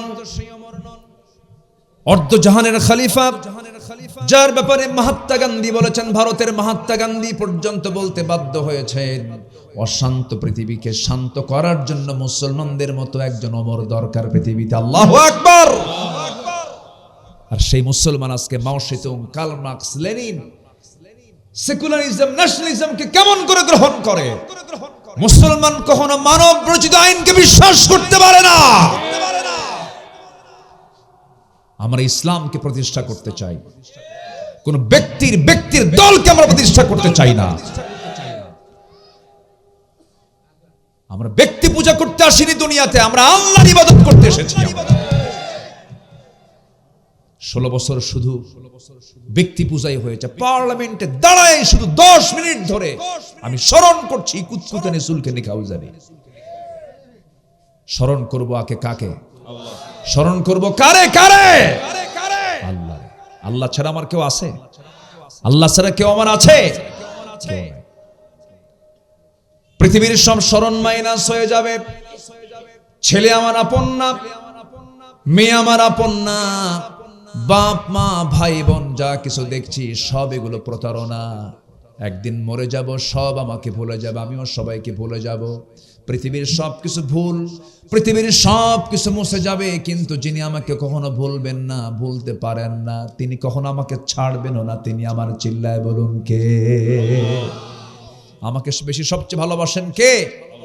চোখ চালায় দেন কে? কান চালান কে? মুখ চালান কে? হাতটা চালান কে? পাটা চালান কে? এই বডির মধ্যে যে রক্তগুলো আছে, রক্তগুলো সুন্দর করে ছাঁকায় দেন কিডনি দিয়া, তিনি আমার কে? মালয়েশিয়া সফর ছিল, এক বন্ধু আমার, নাম মমিন নাম। সালাম দিলাম, বন্ধু কেমন আছো? হাতটা ধরি, দেখি কবজির এখানে একটা মেশিন লাগানো। বললাম বন্ধু এটাকে মেশিন এখানে কেমন যেন করে, কি হয়েছে? সে কেঁদে ফেললো, কেঁদে ফেলে বলছে শত শত কোটি টাকার মালিক আল্লাহ পাক আমাকে বানিয়েছেন, কিন্তু দুটো কিডনি আমার নাই। আমি আল্লাহকে বলি, আল্লাহ সব সম্পদ তুমি আমার থেকে নিয়ে নাও, কিডনি দুইটা ভালো করে দাও। সপ্তাহে তাকে 4 দিন হসপিটালে যেতে হয়, কিডনি ডায়ালিসিস করার জন্য যেতে হয়, ডায়ালিসিস মেশিনে নিতে হয়। রক্তগুলো ডায়ালিসিস না করলে সে মরে যাবে। যা কিডনি করে তা দুনিয়ার মেশিন দিয়ে করতে হয়। দুনিয়ার মেশিন, ডায়ালিসিস মেশিনটার ওজন হলো 100 কেজি। আর আল্লাহ রাব্বুল আলামিন তার চেয়ে উন্নত মানের মেশিন দিয়েছেন আমাদের দেহের মধ্যে দুইটা। একটা দিলেও চলতো, দুটো কিডনি দিয়েছেন। দুটো কিডনির ওজন হলো মাত্র 200-400 গ্রাম। আর ডায়ালিসিস মেশিনের ওজন হলো 100 কেজি। আল্লাহ পাক 200 গ্রামে যা দিয়েছেন, আর বান্দার 100 কেজিতেও তাও নাই। জোরে কোন সুবহানাল্লাহ। যদি এমনটা হয়ে যেত, যদি এমনটা হতো, আল্লাহ আমাকে দুনিয়া থেকে পাঠায়া দিলেন, যা তুই দুনিয়াতে যা, এরপর আকাশ থেকে 100 কেজি দুইটা কিডনি পাঠায়া দেব। ধানের বস্তা নেব না কিডনির বস্তা নেব? কত বেকায়দা হয়ে যেত। আল্লাহ বলছেন বান্দারে এমন সুন্দর করে সৃষ্টি করেছি, তোর বডির মধ্যে সব প্ল্যান করে সুন্দর মতো ব্যালেন্স করে বানায় দিয়েছি। আল্লাযী খালাকাকা ফাসাওয়াকা ফাআদালাক। আল্লাহু আকবার। এই যে চোখ, এই যে কান, এই যে নাক, এই যে গলা, ইএনটি ডাক্তারের কাছে যান নাটোরে। একটা নাকের ডাক্তার, কানের ডাক্তারের কাছে গিয়ে বসেন। ডাক্তার যদি আপনাকে বোঝানো শুরু করে পদ্মা, মেঘনা, যমুনা যত বড়, তার চাইতে বড় আল্লাহ পাক এই চোখ কান নাক বানায় দিয়েছেন। জোরে বলেন সুবহানাল্লাহ। এই চোখের মধ্যে আল্লাহ পাক শুকনা করেছেন না ভিজা করে দিয়েছেন? শুকনা। চোখের পানি আসে না নাই? এটা কি এক সময় না সব সময়? সব সময় চোখের পলক পড়ছে, প্রতি মিনিটে 15 থেকে 20 বার, আর পানি পড়ছে। এই পানির পরিমাণটাও লিমিট করেছেন। বেশি হলে রোগ হয়ে যায়, আবার কমও হওয়া যাবে না। আল্লাহ রাব্বুল আলামিন ব্যালেন্স করে চোখের পেছনে মেশিন সেট করেছেন। প্রতিদিন 24 ঘন্টায় বান্দার চোখ থেকে 1 মিলিলিটার চোখ থেকে পানি বের করে দেন। মিঠা পানি না লবণ পানি? লবণ পানি দিয়ে দেন। তাহলে লবণ করার জন্য মেশিন আছে না নাই? আছে। আবার কানের মধ্যে চলে যান, কানের মধ্যে ময়লাগুলো আছে এই ময়লা কিন্তু সেই ময়লা নয়। সকল কানের ডাক্তাররা কিন্তু এই ময়লাটা সাফ করতে নিষেধ করে, অযথা কানে হাত দিবেন না। আল্লাহ রাব্বুল আলামিন এটা ময়লা দেন নাই। এই জিনিসটা দেওয়ার কারণ হলো কানের ভিতরে রাতের বেলা আপনি ঘুমাতে গেছেন, যদি কোনো হঠাৎ করে কোনো পিঁপড়া পোকামাকড় যদি ঢুকতে নেয়, কানের ময়লাকে আল্লাহ রাব্বুল আলামিন তিক্ত করে দিয়েছেন। চোখের পানিকে লবণ করেছেন, কানের ময়লাকে তিক্ত করে দিয়েছেন। যদি তিতা না হয়ে যদি মিষ্টি হতো, ঘুম পাড়তে না আপনার পিঁপড়া যেত কানে, পিঁপড়া যেত কান সাফ করবেন না, ঘুম পারবেন। যদি কোনো পিঁপড়া হঠাৎ করে যদি ভুল করে ঢুকেও যায়, সঙ্গে সঙ্গে যখন দেখে খাবারটা তিতা, না কাম হবে না, বেলাইন চলে আসি, ব্যাক করে। সুবহানাল্লাহ বলবেন না? কানকে সিকিউর করলেন, চোখকে নিরাপত্তা দিয়ে দিলেন, চোখকে হেফাজত করলেন, ভাইরাস থেকে বাঁচার জন্য লবণ দিয়ে দিলেন। ভাইরাস যেখানে লবণ থাকে সেখানে কোনো ভাইরাস থাকে না, কোনো জীবাণু সেখানে বসবাস করতে পারে না। চোখটা সেফ, কানটা সেফ। এবার আপনি আসেন জিহবার কাছে। জিহবাটা আল্লাহ রাব্বুল আলামিন জোয়ারের মধ্যে রেখে দিয়েছেন। জোয়ার না ভাটা, জোয়ারে রেখে দিয়েছেন। আপনার সামনে যদি একটা তেঁতুল সামনে রেডি করা হয়, লাফ মেরে বের হয় ভিতর থেকে, একদম মানে কি লালা লালা কেমনে, কেমন করে যায়, কেমন করে চট মেরে চলে যায়। দেখেন এই যে সুন্দর করে চলে যায়। তাহলে এটা কি জোয়ার আল্লাহ পাক দিয়েছেন। দেখেন হয়তো এখন তেঁতুলের কথা কইছি, হয়তো অনেকের বাড়ি বের হওয়া শুরু হয়ে গেছে। কিভাবে আল্লাহ পাক মেশিনগুলোকে সেট করেছেন। তাহলে কানেরটা তিতা, চোখেরটা কি বলে লবণ, আর জিহ্বারটা হলো স্বাদহীন, কোনো স্বাদ নাই। যদি মিষ্টি হতো তাহলে মিষ্টির স্বাদ পেতাম না, যদি টক হতো টকের স্বাদ পেতাম না, যদি এটা ঝাল হতো ঝালের স্বাদ পেতাম না। আল্লাহ পাক এটাকে নিউট্রাল করে স্বাধীন করেছেন। যে খাবারই দেয় ব্রেনে কি সিগন্যাল দেয়, কুসু হত্যা। কেউ তো সুবহানাল্লাহ বলবেন না? এই যে হাজার প্রকারের স্বাদ আল্লাহ রাব্বুল আলামিন জিহ্বার ভিতরে দিলেন। আল্লাহ বলছেন আলাম নাজআল লাহু আইনাইনি ওয়া লিসানান ওয়া শাফাতাইনি ওয়া হাদাইনাহুন নাজদাইন। জোরে বলুন আল্লাহু আকবার। বান্দারে এত কিছু তোরে দিয়ে দিলাম, বান্দা আমার জিকির করবি না কেন? ওমরে ফারুকের কথা মনে হলো, তিনি দুনিয়া থেকে বিদায় নিচ্ছেন। জিকির কাকে বলে একটু বোঝানোর জন্য আমি তার প্রসঙ্গ নিয়ে আসলাম। সারা জীবন তিনি দোয়া করেছেন, আয় রাব্বুল আলামিন আল্লাহুম্মা রযুকনি শাহাদাতান ফি সাবিলিক ওয়াজআল মাউতি ফি বালাদি রাসূলিক। তিনি সারা জীবন দোয়া করেছেন, আল্লাহ তুমি আমাকে শহীদের দরজা দান করো, আর নবীর শহরে তুমি আমার মৃত্যুটা দিয়ে দিও। এই দোয়া তিনি প্রায় করতেন। আল্লাহ রাব্বুল আলামিন তার দোয়াটা কবুল করলেন। যদিও মদিনার প্রেক্ষাপটে সেই সময় মদিনায় কোনো যুদ্ধ হওয়ার সম্ভাবনা ছিল না, কারণ বদর হয়ে গেছে, উহুদ হয়ে গেছে, খন্দক হয়ে গেছে, বড় বড় যুদ্ধ হয়ে গেছে, তিহামা অঞ্চল দখল হয়ে গেছে। এখন যুদ্ধ হলে দেশ বিজয়ে যুদ্ধ হবে, কিন্তু মদিনার আশেপাশে কোনো যুদ্ধ লাগবে না। কিন্তু তিনি দোয়া করতেন, আল্লাহ তুমি আমাকে মদিনায় মৃত্যু দিও, শহীদে মওত দান করো। আল্লাহ পাক তার এই দোয়াটাই কবুল করলেন। তিনি করলেন কি, কোন এক ফজরে তিনি নামাজ পড়তে গেলেন। ওমরে ফারুক নামাজ পড়তেন না পড়াতেন? বলেন, পড়তেন না পড়াতেন? তিনি দেশের নাগরিক ছিলেন না শাসক ছিলেন? তিনি একজন শাসক, আবার তিনি আবার মসজিদের ইমাম। তাহলে মসজিদের ইমাম হবে দুইজন না একজন? বলেন, দুইজন না একজন? যিনি শাসক হবেন তিনি ইমাম হবেন। আমরা সামনের শাসককে আমরা ইমামওয়ালা শাসক দেখতে চাই, ঠিক কিনা? এই এক বাক্যের মধ্যে বহু সিগন্যাল আছে। আমার কথা কি বোঝা গেল? বোঝা গেল? বোঝা গেল? বিগত সময় দেখেছি কি বক্তব্য। আগামীকাল ঈদুল আজহার জানাজা নামাজ, শোনেন নাই? শোনেন নাই? এগুলো শোনেন নাই? পার্লামেন্ট এমপি কারি সাহেব যায় নাই, তেলাওয়াত করার দায়িত্ব দিছে স্পিকার। যে কেউ তো নাই, কারি সাহেব আসে না, আপনি কি তেলাওয়াত করেন না? এমপি কি তেলাওয়াত করতে দিছে? কিল হে আল্লাহ, শয়তান কই তোরছে আমার তেলাওয়াত ভালো আছে। এই সমস্ত অযোগ্য নেতৃত্বের মুখে আমরা জুতা মারি, থুতু মারি। রাগ করছেন? রাগ করা যাবে না। ভুল বারবার করা যাবে না। ভুল বারবার করলে বিপদ হয়ে যাবে। ভুল আর আমরা করব না। জোরে বলি ইনশাআল্লাহ। আকলমন্দ ইশারা বাশাত। সচেতন ব্যক্তির জন্য ইঙ্গিতগুলোই যথেষ্ট, বেশি কিছু লাগে না। একটু বুঝি, আমরা বোঝার চেষ্টা করি। আচ্ছা বলেন তো, আপনার ইমাম যদি গাঁজা খায়, আপনি কি নামাজ পড়বেন তার পিছনে? আপনি বলবেন আমি না হয় মদ খাই, হুজুর কেন গাঁজা খায়? ইমামকে কত কি দেখি আমরা, ইমামের দাড়ি ছোট হলে বলে হুজুরের তাকওয়া ঠিক নাই, দাড়ি ছোট ফাঁসে হুজুর। কি ঠিক কিনা বলেন?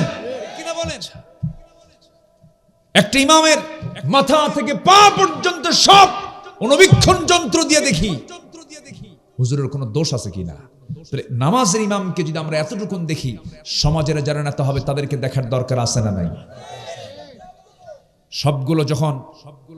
সবগুলো যখন নির্বাচন আসে, এত দরবেশ হয়, মাথার চুল দেখা যায় না, টুপি সাদা টুপি, সাদা পাঞ্জাবি, সাদা পায়জামা, দাড়ি খোসা খোসা কদম ফুলের মতো, আতর 4-5টা লাগায়, ঘাড়ের উপর একটা হাসি রুমাল নিয়ে গাম যায়, নামাজ হাতে নিয়ে আসরের নামাজ 5 বার পড়ে। আছে না নাই? সম্মানিত ভাইয়েরা, আমরা নামাজ পড়বো একদিন না সব দিন? আমরা নামাজ পড়বো একবার না 5 বার? আমরা নামাজ পড়বো সারা বছর না সারা বছর একদিন? সারা বছর। কয়বার নামাজ হবে দিনে? বলেন, দিনে রাতে কয়বার? 5 বার। আমার বন্ধুগণ, ওমরে ফারুক রাদিয়াল্লাহু তাআলা আনহু একদিকে শাসক, আরেকদিকে ইমাম। ফজরের নামাজের সময় হয়ে গেছে, তিনি নামাজ পড়াতে যাচ্ছেন, নামাজে দাঁড়িয়েছেন, মুসল্লায় তিনি দাঁড়িয়েছেন, নামাজ শুরু করে দিয়েছেন। প্রথম রাকাত হয়ে গেছে, দ্বিতীয় রাকাতে নামাজ পড়তে নিয়ে হঠাৎ করে রুকুতে গেলেন। এক শত্রু এসে তার ডান দিকে এসে তার পেটের মধ্যে চাকু ঢুকায়া দিল। যখন বিষ মিশ্রিত চাকু যখন ঢুকায়া দিয়েছে, বিষাক্ত চাকু যখন ঢুকায়া দিয়েছে, তখনও তিনি ধরাশয়ী হন নাই, সতর্ক হয়ে দাঁড়ায় গেছেন। কিন্তু বুঝে ওঠার আগে আবার তাকে ধরে তল পেটে 2টা স্টেপ মেরে দিয়েছে। ভুঁড়ি আংশিক বের হয়ে গেছে ওমরে ফারুক রাদিয়াল্লাহু আনহুর। তিনি আর নিজেকে নিয়ন্ত্রণ করতে পারলেন না, রক্তাক্ত অবস্থায় তিনি মসজিদে নববীর ভিতরে পড়ে গেলেন। যখন তিনি পড়ে গেলেন, এই সময় সেন্স ছিল না, কয়েক ঘন্টা সেন্স ফিরে পেলেন। সকালবেলা হয়ে গেল, চোখটা মিলেই দেখেন তার কলিজার টুকরার সন্তান আব্দুল্লাহর সামনে দাঁড়ানো। আব্দুল্লাহকে দেখে বলছে, আব্দুল্লাহ রে কান্দো কেন? কেঁদো না, আমার জন্য পানি আনো তো। 1 গ্লাস পানি আনা হলো। 1 গ্লাস পানিটা ওমরে ফারুক দেখেই বলছেন, আব্দুল্লাহ এই পানি কিসের জন্য এনেছো? আপনার পানির জন্য এনেছি, আপনি পান করুন। না রে আব্দুল্লাহ, আমার কোনো তৃষ্ণা নাই, আমার তৃষ্ণা হলো ফজর নামাজ তো হয় নাই, ওযুর পানি নিয়ে এসে দাও। জোরকান সুবহানাল্লাহ। এটার নাম জিকির। এটার নাম কি বলেন? জিকির। ওযুর পানি এনে দাও। ওযুর পানি এনে দেওয়া হলো। কষ্ট করে তিনি ওযু বানালেন। ভুঁড়িটা বের হওয়া, গামছা দিয়ে ভুঁড়িটা বাঁধলেন, গামছা দিয়ে পেটটা বাঁধলেন, নামাজে দাঁড়ায় গেছেন, কিন্তু পারলেন না, মাথা চক্কর মেরে পড়ে গেলেন। শুয়ে ইশারা করে নামাজটা পড়ার পরে বলছে, আব্দুল্লাহ কেঁদো না, কান্দো কেন? তোমার বাবার তো সারা জীবনের দোয়া আজকে কবুল হয়ে যাচ্ছে। তোমার বাবার দোয়া হলো আমি যেন শহীদ হয়ে যেন মদিনায় যেন মারা যাই। আজকে আমি বড় ভাগ্যবান। আমাকে যে আঘাত করেছে সে কোনো মুসলিম নয়, সে একজন অগ্নি পূজক, আবু লুলু মাজুসি। সে আমাকে অ্যাটাক করেছে। আমি একজন অগ্নি পূজকের হাতে শহীদ হয়ে যাচ্ছে। আমি আল্লাহর দরবারে দারুণ কৃতজ্ঞ। আল্লাহ, তুমি আমাকে শহীদের কাতারে শামিল করে নিও। আব্দুল্লাহ, তুমি আমাকে হাসি মুখে বিদায় করে দাও। এই কথা বলি বলছেন, আব্দুল্লাহ কেন্দ্র না কাব্বা, আপনার জন্য ডাক্তার নিয়ে আসছি। ডাক্তার সামনে বসে গেলেন। ডাক্তার বসেই বলতেছে, আমিরুল মুমিনিন, আপনার জন্য আমি 1 গ্লাস দুধ এনেছি, আপনি পান করুন। বিসমিল্লাহ বলে তিনি দুধ পান করলেন, কিন্তু দুধটা পেটের মধ্যে থাকলো না, স্টমাকে রাখতে পারলেন না, কারণ পেটটা ফুটো হয়ে গেছে। ফুটো পেট দিয়ে সব দুধগুলো বাইরে বের হয়ে গেছে। ডাক্তার জিহ্বায় কামড় মেরে বলছেন, ইন্না লিল্লাহ, আমরা কিছুক্ষণের মধ্যে আমরা খলিফাতুল মুসলিমিনকে হারায় ফেলবো, তিনি আর বাঁচবেন না। কোনো উপায় নাই। ওমরে ফারুক মুস্কি মুস্কি হাসি মেরে বলছেন, ওরে ডাক্তার, তুমি আমাকে বাঁচাবা কেমনে? তুমি তো আমাকে আর বাঁচাতে পারবে না, কারণ নাকের মধ্যে ওমর জান্নাতের ঘ্রাণ পাওয়া শুরু করেছে। জোরে বলেন সুবহানাল্লাহ, আরো জোরে বলেন সুবহানাল্লাহ। সাইয়েদনা ওমর ফারুক রাদিয়াল্লাহু তাআলা আনহু এরপরে বলছেন, আব্দুল্লাহ, আমার জীবনের একটা বড় শখ। 2 বছর আগে আমার হাতে আমার ভাই বকরকে নবীর কবরের পাশে তাকে শোয়া দিলাম। তার কত বড় ভাগ্য সৌভাগ্য, আমার নবীর পাশে সে ঘুমাচ্ছে। আমার বড় শখ আমি নবীর পাশে ঘুমাবো, কিন্তু জায়গা তো আমার না। জায়গার মালিক হচ্ছেন আম্মা জান আয়েশা সিদ্দিকা রাদিয়াল্লাহু তাআলা আনহা। তিনি যদি আমাকে না দেন আমি কেমন করে যাব, কেমন করে সেখানে ঘুমাবো? আব্দুল্লাহ একটু যাও তো, আমি রক্তাক্ত অবস্থায় পড়ে আছি, আমি যেতে পারছি না, তুমি একটু গিয়ে বলো আমার আব্বারই অবস্থা, আপনার কাছে এই প্রস্তাব দিয়ে আমাকে পাঠিয়েছে। তার কলেজার টুকরা আব্দুল্লাহ গিয়ে যখন এই জাতীয় প্রস্তাব যখন দিয়ে ফেললেন, মা আম্মা জান আয়েশা চোখের পানিতে সয়লাব হয়ে গেছেন, কাঁদতে কাঁদতে বেকারার হয়ে গেছেন। আহারে, অর্ধজাহানের শাসনকর্তা ওমরে ফারুকের মতো মানুষ আমার কাছে সামান্য একটা জায়গার জন্য আবদার করতেছে, আমার কবরের জায়গাটা আমি বিশ্বজাহানের খলিফা ওমরে ফারুকরে দান করে দিলাম। আমার বন্ধুগণ, এই ছোট্ট ইতিহাস থেকে আমি যে বিষয়টা বোঝাতে চাচ্ছিলাম, যত কিছু হোক না কেন সবাইকে ভুলবো, কিন্তু ভুলবো না যাকে, তিনি আমার। চিল্লায় বলুন কে? কাকে ভোলা যাবে না? সবচেয়ে শ্রেষ্ঠ সৎ আমল, নেক আমল হলো এই নেক আমলটা। আল্লাহকে যদি জিকির করি, আল্লাহকে যদি স্মরণ করি, আল্লাহর আইন কানুন যদি মেনে চলি, আমার দ্বারা কখনো খারাপ কাজ হতে পারে না, আমার দ্বারা কোনো অন্যায় কাজ হতে পারে না। কারণ আমার জীবনের সবচেয়ে বড় রাজসাক্ষী যিনি, তিনি আমার কে? আমার অন্তরের খবরটাও রাখেন কে? আল্লাহ তাআলা। কোরআনের আলোকে এই নেক আমলের 10টা শ্রেষ্ঠ ফলাফল একটাও এ পর্যন্ত বলি নাই। নাম্বার 1 একটু শিখে নেই। আল্লাহ রাব্বুল আলামিন বলছেন, যারা সৎকর্ম করে দুনিয়া থেকে বিদায় নেবে তাদের 1 নম্বর ফলাফল হলো আল্লাহ তাদেরকে ভালোবাসবেন। যেরকম সুবহানাল্লাহ। তাহলে আল্লাহর ভালোবাসা পাওয়ার জন্য কোন আমল লাগবে বলেন? বা বলেন, সৎ আমল না বদ আমল? বনের সম্পত্তি মেরে খাওয়া ভালো কাজ? এই এলাকায় কি বনের সম্পত্তি মেরে খায়? হ্যাঁ, খুব কম।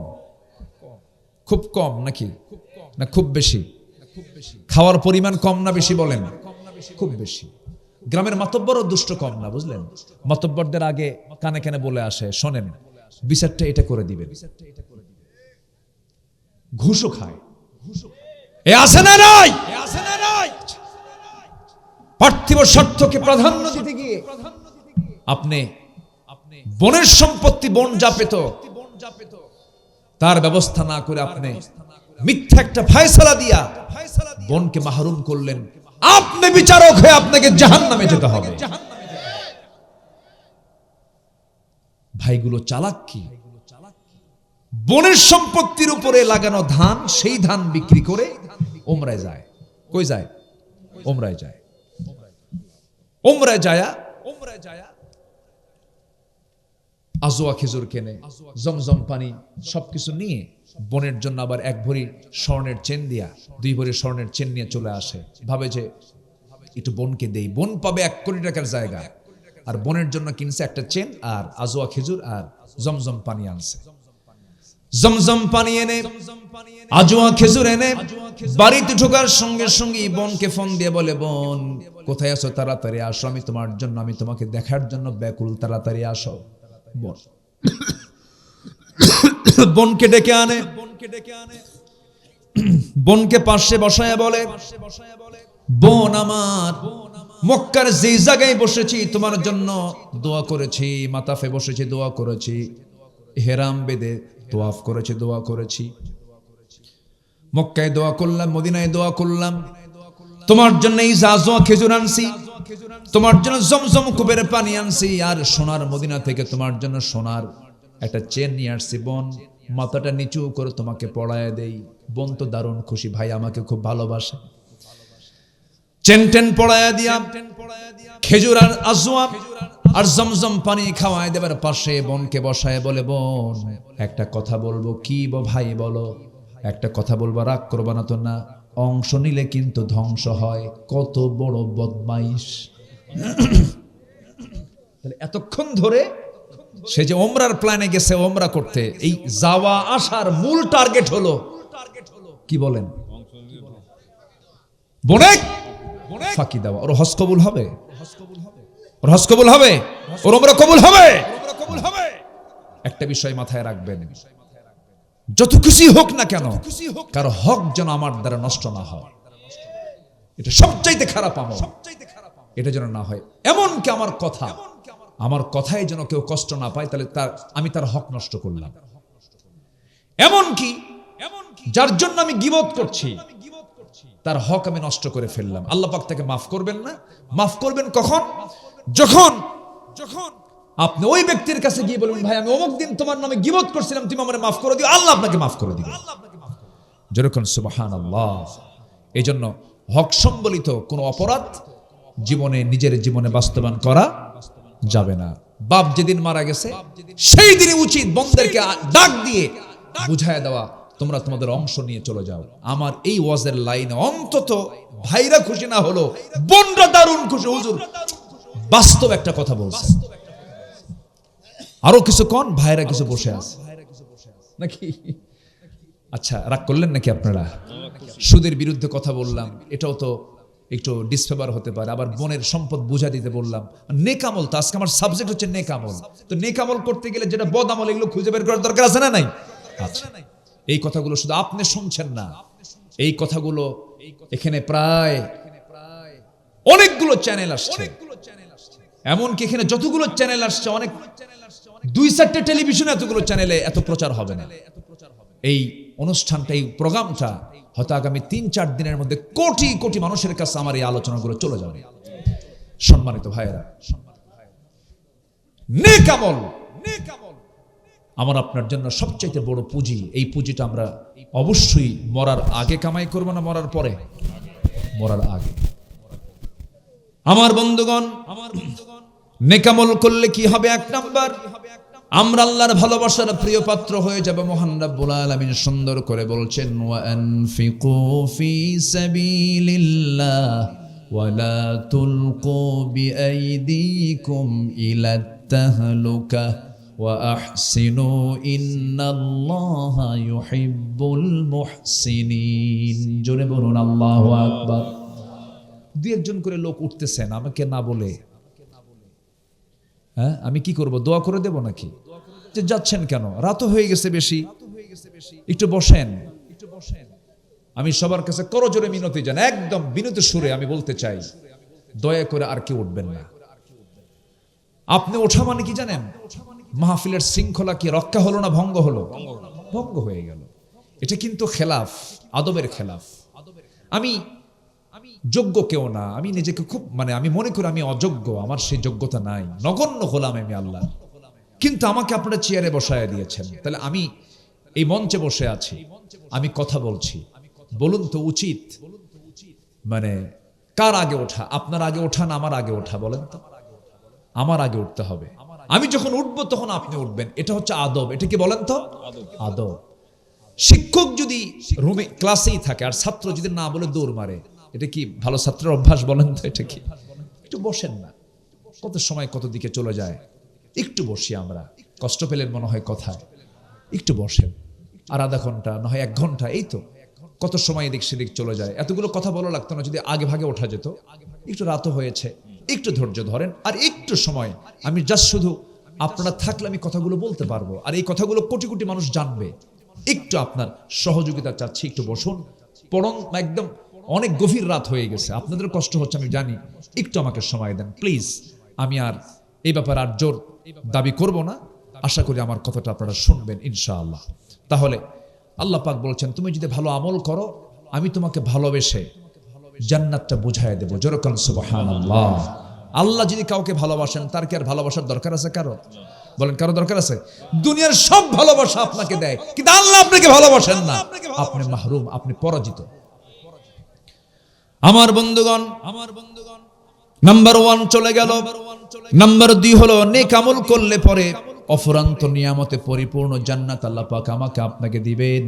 ওয়াবাশশিরিল্লাযীনা আমানু ওয়া আমিলুস সালিহাতি আন্না লাহুম জান্নাতিন তাজরি মিন তাহতিহাল আনহার। জোরে বলুন আল্লাহু আকবার। আল্লাহ রাব্বুল আলামিন যেখানে জান্নাতের বর্ণনা করেছেন, সেখানেই জান্নাতের নহরের কথা বলেছেন। জান্নাতের মধ্যে 4টা ঝর্ণা থাকবে। কয়টা ঝর্ণা বলেন? 4টা ঝর্ণা। মধুর ঝর্ণা, মধুর ঝর্ণা থাকবে, দুধের ঝর্ণা থাকবে, শরাবের ঝরনা থাকবে, পানির ঝরনা থাকবে, কিন্তু দুনিয়ার পানি পান করলে পরে মানুষ মরে যায়। দুনিয়ার পানি, দুনিয়ার শরাব, দুনিয়ার মধু, দুনিয়ার দুধ পান করলে পরে মানুষ দিনে দিনে বুড়া হয়ে যায়। কিন্তু জান্নাতের যদি মধু, জান্নাতের যদি পানি, জান্নাতের যদি দুধ যদি কোনো বান্দা একবার পান করে, সে কোনোদিন আর জীবনে কোনোদিন মরবেও না, বুড়াও হবে না। জোরে কোন সুবহানাল্লাহ। কি খাবার আল্লাহ পাক রেখে দিয়েছেন। সবাই কি খাবেন না এগুলো? পান করবেন না? নামাজ না পড়া বলেন, বলেন, নামাজ না পড়ে, নামাজ পড়ে। হ্যাঁ, দুঃখ লাগে জানেন। আচ্ছা বলুন তো, ব্রহ্মপুরের মসজিদে, আমি ব্রহ্মপুরকে আগে ধরি, ব্রহ্মপুরের মসজিদে কোন ওয়াক্তে সবচেয়ে মুসল্লি কম পাওয়া যায়? বলেন, আপনারা বলেন একটু। ফজরে। থামেন, ফজরে সবচেয়ে কম। বাড়িতে মানুষ বেশি থাকে, বেশিরভাগ মানুষ থাকে কোন সময় বাড়িতে বলেন তো? ওই ফজরে। কি করে? মেরাজে যায়, মেরাজে যায়, ঘুমায়। দুঃখ, এটা কষ্ট। কিন্তু আমি কিন্তু খুব দিলে ধাক্কা দিলাম। আমি আর কিভাবে বুঝাবো বলেন? দিলে ধাক্কা দিলাম। ৬৪,০০০ গ্রামের দিকে তাকান আপনি। পাতিলের ভাত সিদ্ধ হয়েছে কিনা, চাউল সিদ্ধ হয়েছে কিনা গোটা পাতিল চেক করতে হয় না? একটা চেক করলে হয়ে যায়। একটা চিপলি পাতিলের ভাতের চিত্র বোঝা যায়। ঠিক একটা গ্রামকে চিপলেই গোটা দেশের চিত্র ভেসে ওঠে। গোটা মসজিদ, গোটা দেশের মসজিদগুলো ফজরের সময় কান্দে কান্দে, মুসল্লি নাই। কি ঠিক কিনা? মুসল্লি নাই। ৫ জন বুড়া যায়। কয়জন? ৫ জন বুড়া যায়। যখন বুড়া চাচাকে বলা হয়, চাচা আপনি মসজিদে আসছেন, আপনি তো বুড়া মানুষ, মাজুর না আসলে তো হতো। বাবা আমিও আসতাম না, বুড়ি নাই তো এই জন্য আসছে। বাস্তব, এটা বাস্তব। যেদিন ব্রহ্মপুর, আপনার গ্রামের ফজরের মসজিদের মুসল্লি, ফজর নামাজের মুসল্লি জোহর, আসর, মাগরিব, এশার চাইতে বেশি হবে, আমি হলফ করে বলে যাচ্ছি, সেই দিন থেকে আপনার গ্রামে কোনো চুরি, জেনা, মদ, নেশা, আকাম কুকাম সব বন্ধ হয়ে যাবে। তাহলে একটা ডিউটি আমরা আজকে এখান থেকে নিয়ে যাই, সেটা হলো গ্রামে ফজরের মসজিদ আমরা মুসল্লি দিয়ে মসজিদ ভরায় ফেলবো। সিদ্ধান্ত কি নেওয়া যায়? সিদ্ধান্ত কি নেওয়া যায়? আপনার গ্রাম ফজরের মসজিদে, আপনার গ্রামের মসজিদ ফজরে মুসল্লিতে ভরে যাক। সবাই কি চান? কারা কারা চান দেখি? কারা কারা চান?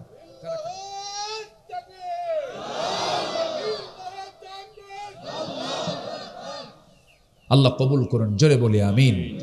আরো জোরে আমিন, আরো জোরে আমিন।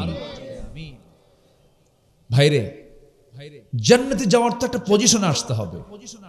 জাহান্নামে যাওয়ার কারণ কি? কোরআনকে প্রশ্ন করুন, কোরআন বলো তো জাহান্নামে যাওয়ার কারণ কি? কোরআন ১ নম্বরই বলছে, ক্বালু লাম নাকু মিনাল মুসাল্লিন, যারা নামাজ পড়ে নাই তারা জাহান্নামে যাবে। এবং সবচাইতে বেশি শাস্তি কাকে দেওয়া হবে কোরআন বলো তো? আল্লাহ বলছেন ফাখালাফা মিন বা'দিহিম খালফুন আদাউস সালাহ, যে ব্যক্তি নামাজকে নষ্ট করবে আমি সবচাইতে বেশি শাস্তি আমি তাকে জাহান্নামের মধ্যে দেব। নামাজ কার হক? আসতে বলবেন না, কার হক? এই নামাজ, আজকে আমার দেশে মাত্র ৫% মানুষ নামাজ পড়ে।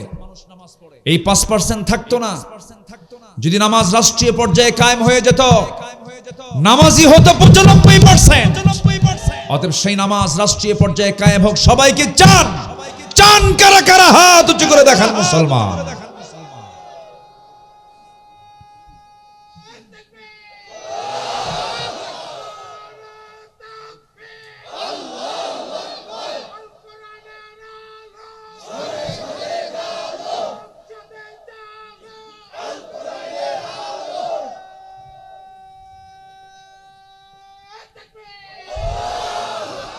আল্লাহ কবুল করুন। জোরে বলি আমিন।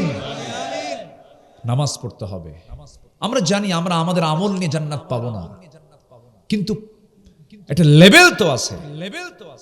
নামাজই পড়ে না বান্দা, আল্লাহ তাকে মাফ করবে কেমনে বলে? বউটাকে নিয়ে গোটা দুনিয়া দেখায়, হোন্ডায় তোলে। আসেন এরকম কিছু বদমাইশ আছে না? বদমাইশ আছে।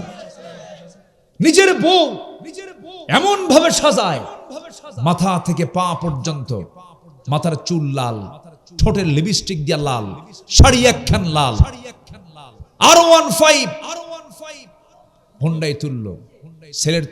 ছেলের মাথার চুল কেমন জানেন? এইদিকে চুল নাই, পিছনে চুল নাই, মাথার উপরে দক্ষিণ তালপট্টির দ্বীপ। এই ডিজাইন পাইছো কোথায় বাবা?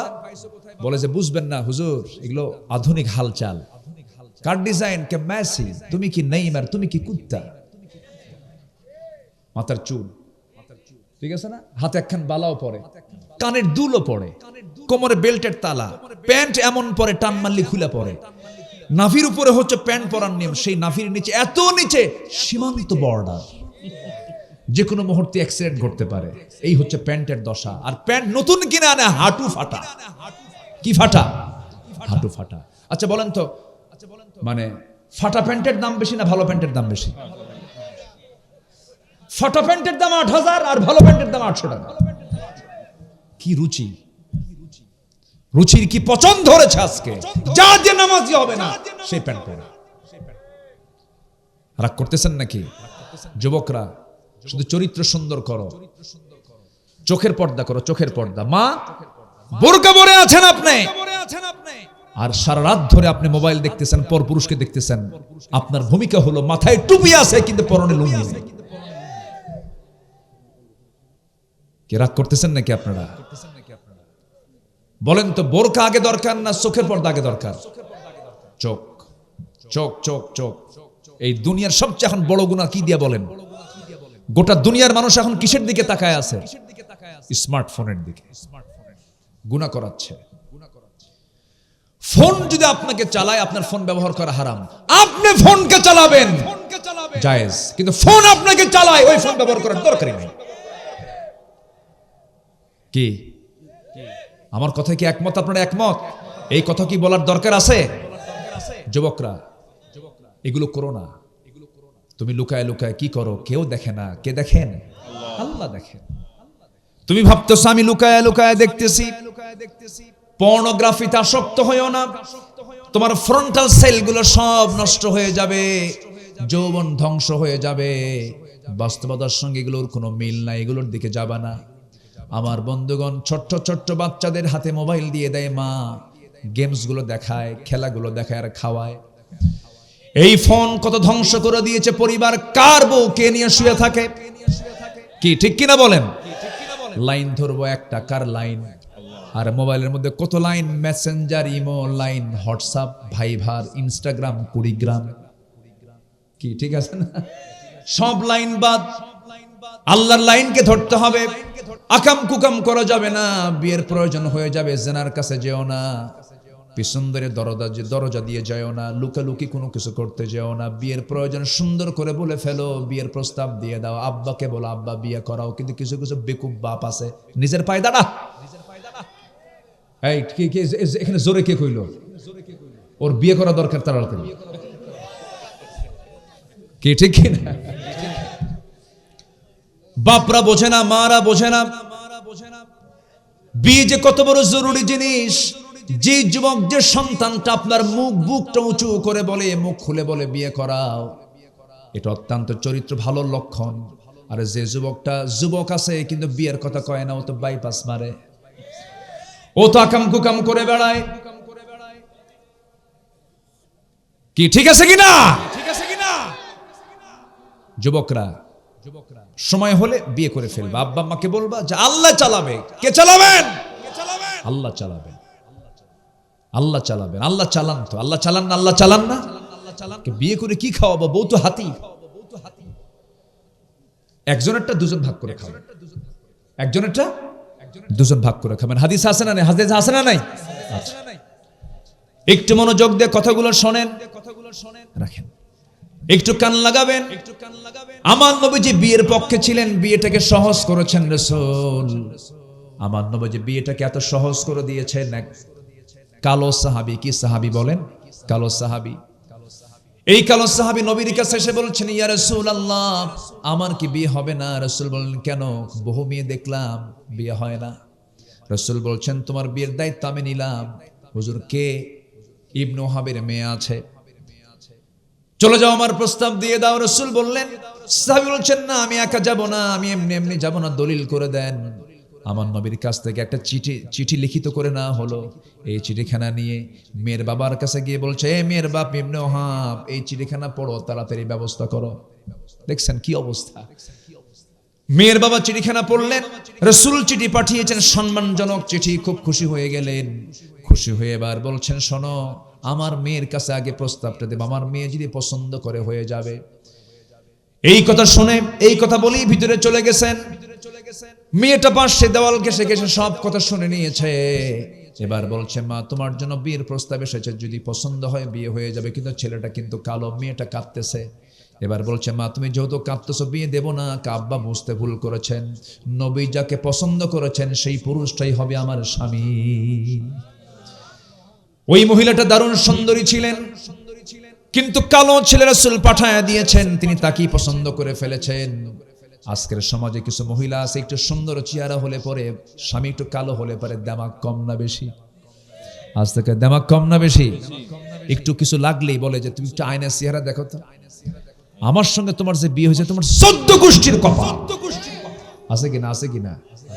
আবার কিছু পুরুষ আছে, বউটা একটু কালো হয়ে গেছে, মনটা খারাপ, নতুন বিয়া করছে, 3 দিন মাত্র বয়স, 4তম দিনে বাচ্চার মতো কান্দে।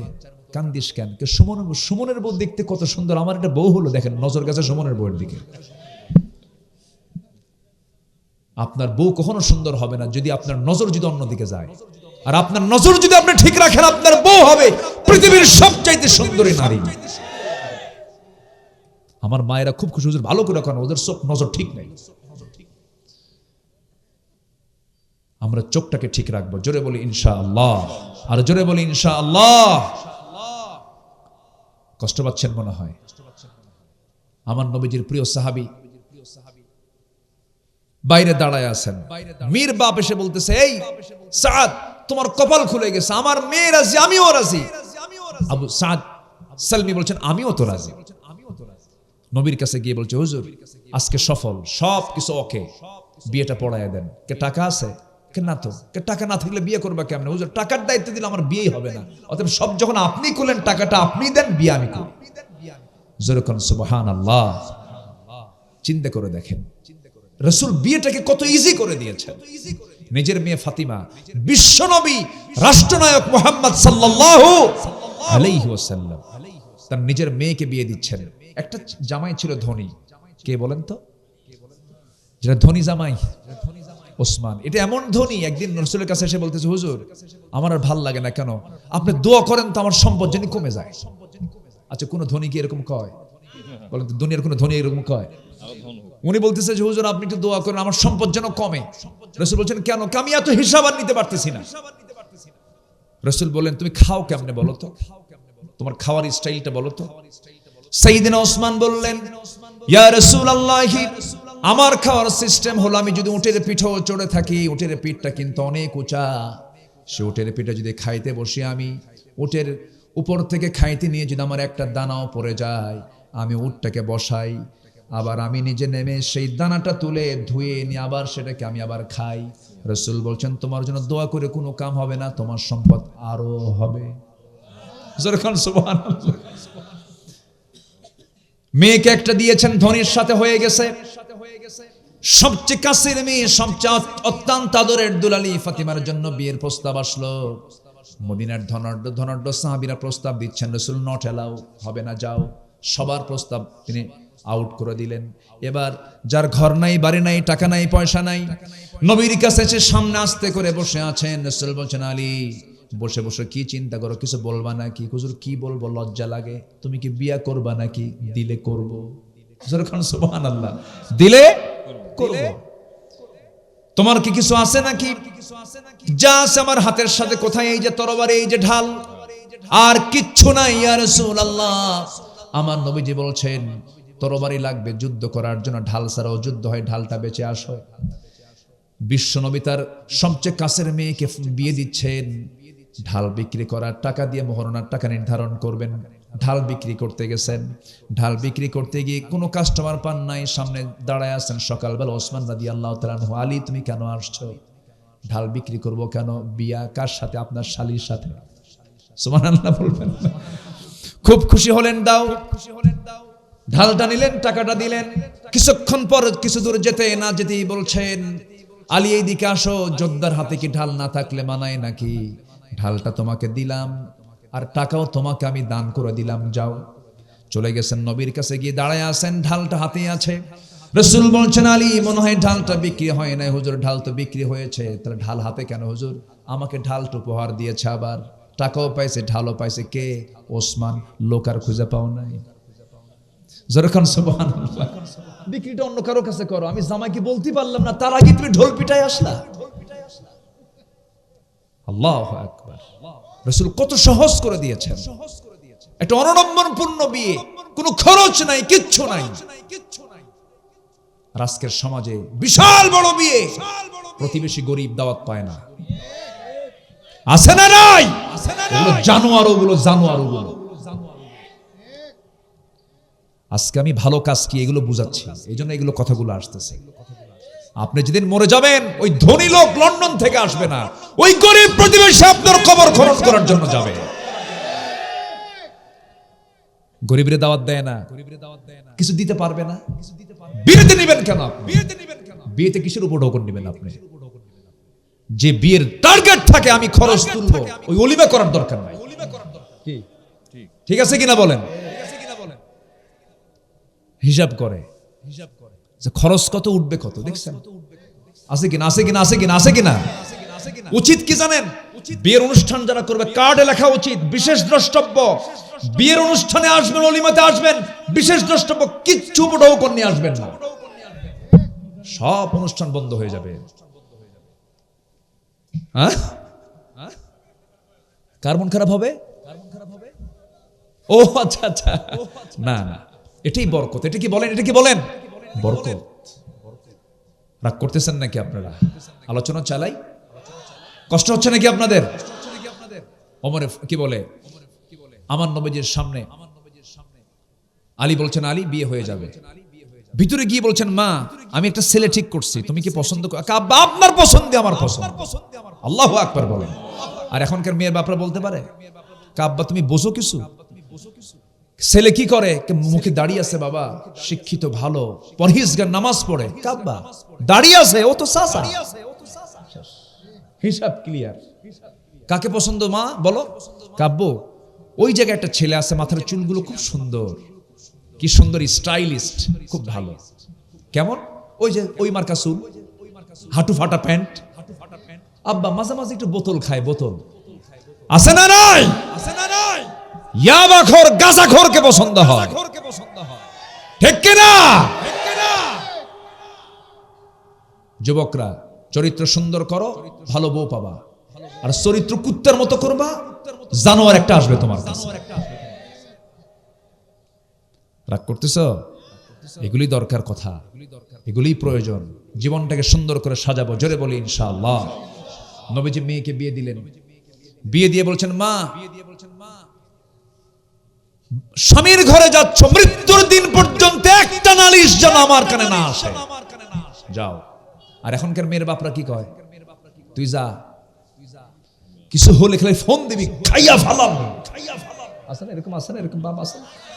শান্তি হবে? শান্তি হবে? হবে না।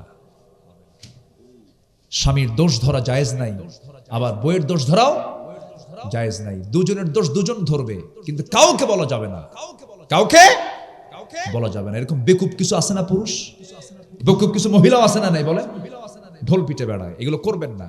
নিজেদের সমস্যা নিজেরা সমাধান করবেন। আপনি এবং স্ত্রী, আপনার দুজন একটা পৃথিবী, একটা পৃথিবী সুন্দর করে মিলায়া নিবেন। আলহামদুলিল্লাহ বলেন। ওমরে ফাতিমা রাদিয়াল্লাহু নামাজ পড়ছেন একদিন নবীর সামনে বসে বসে।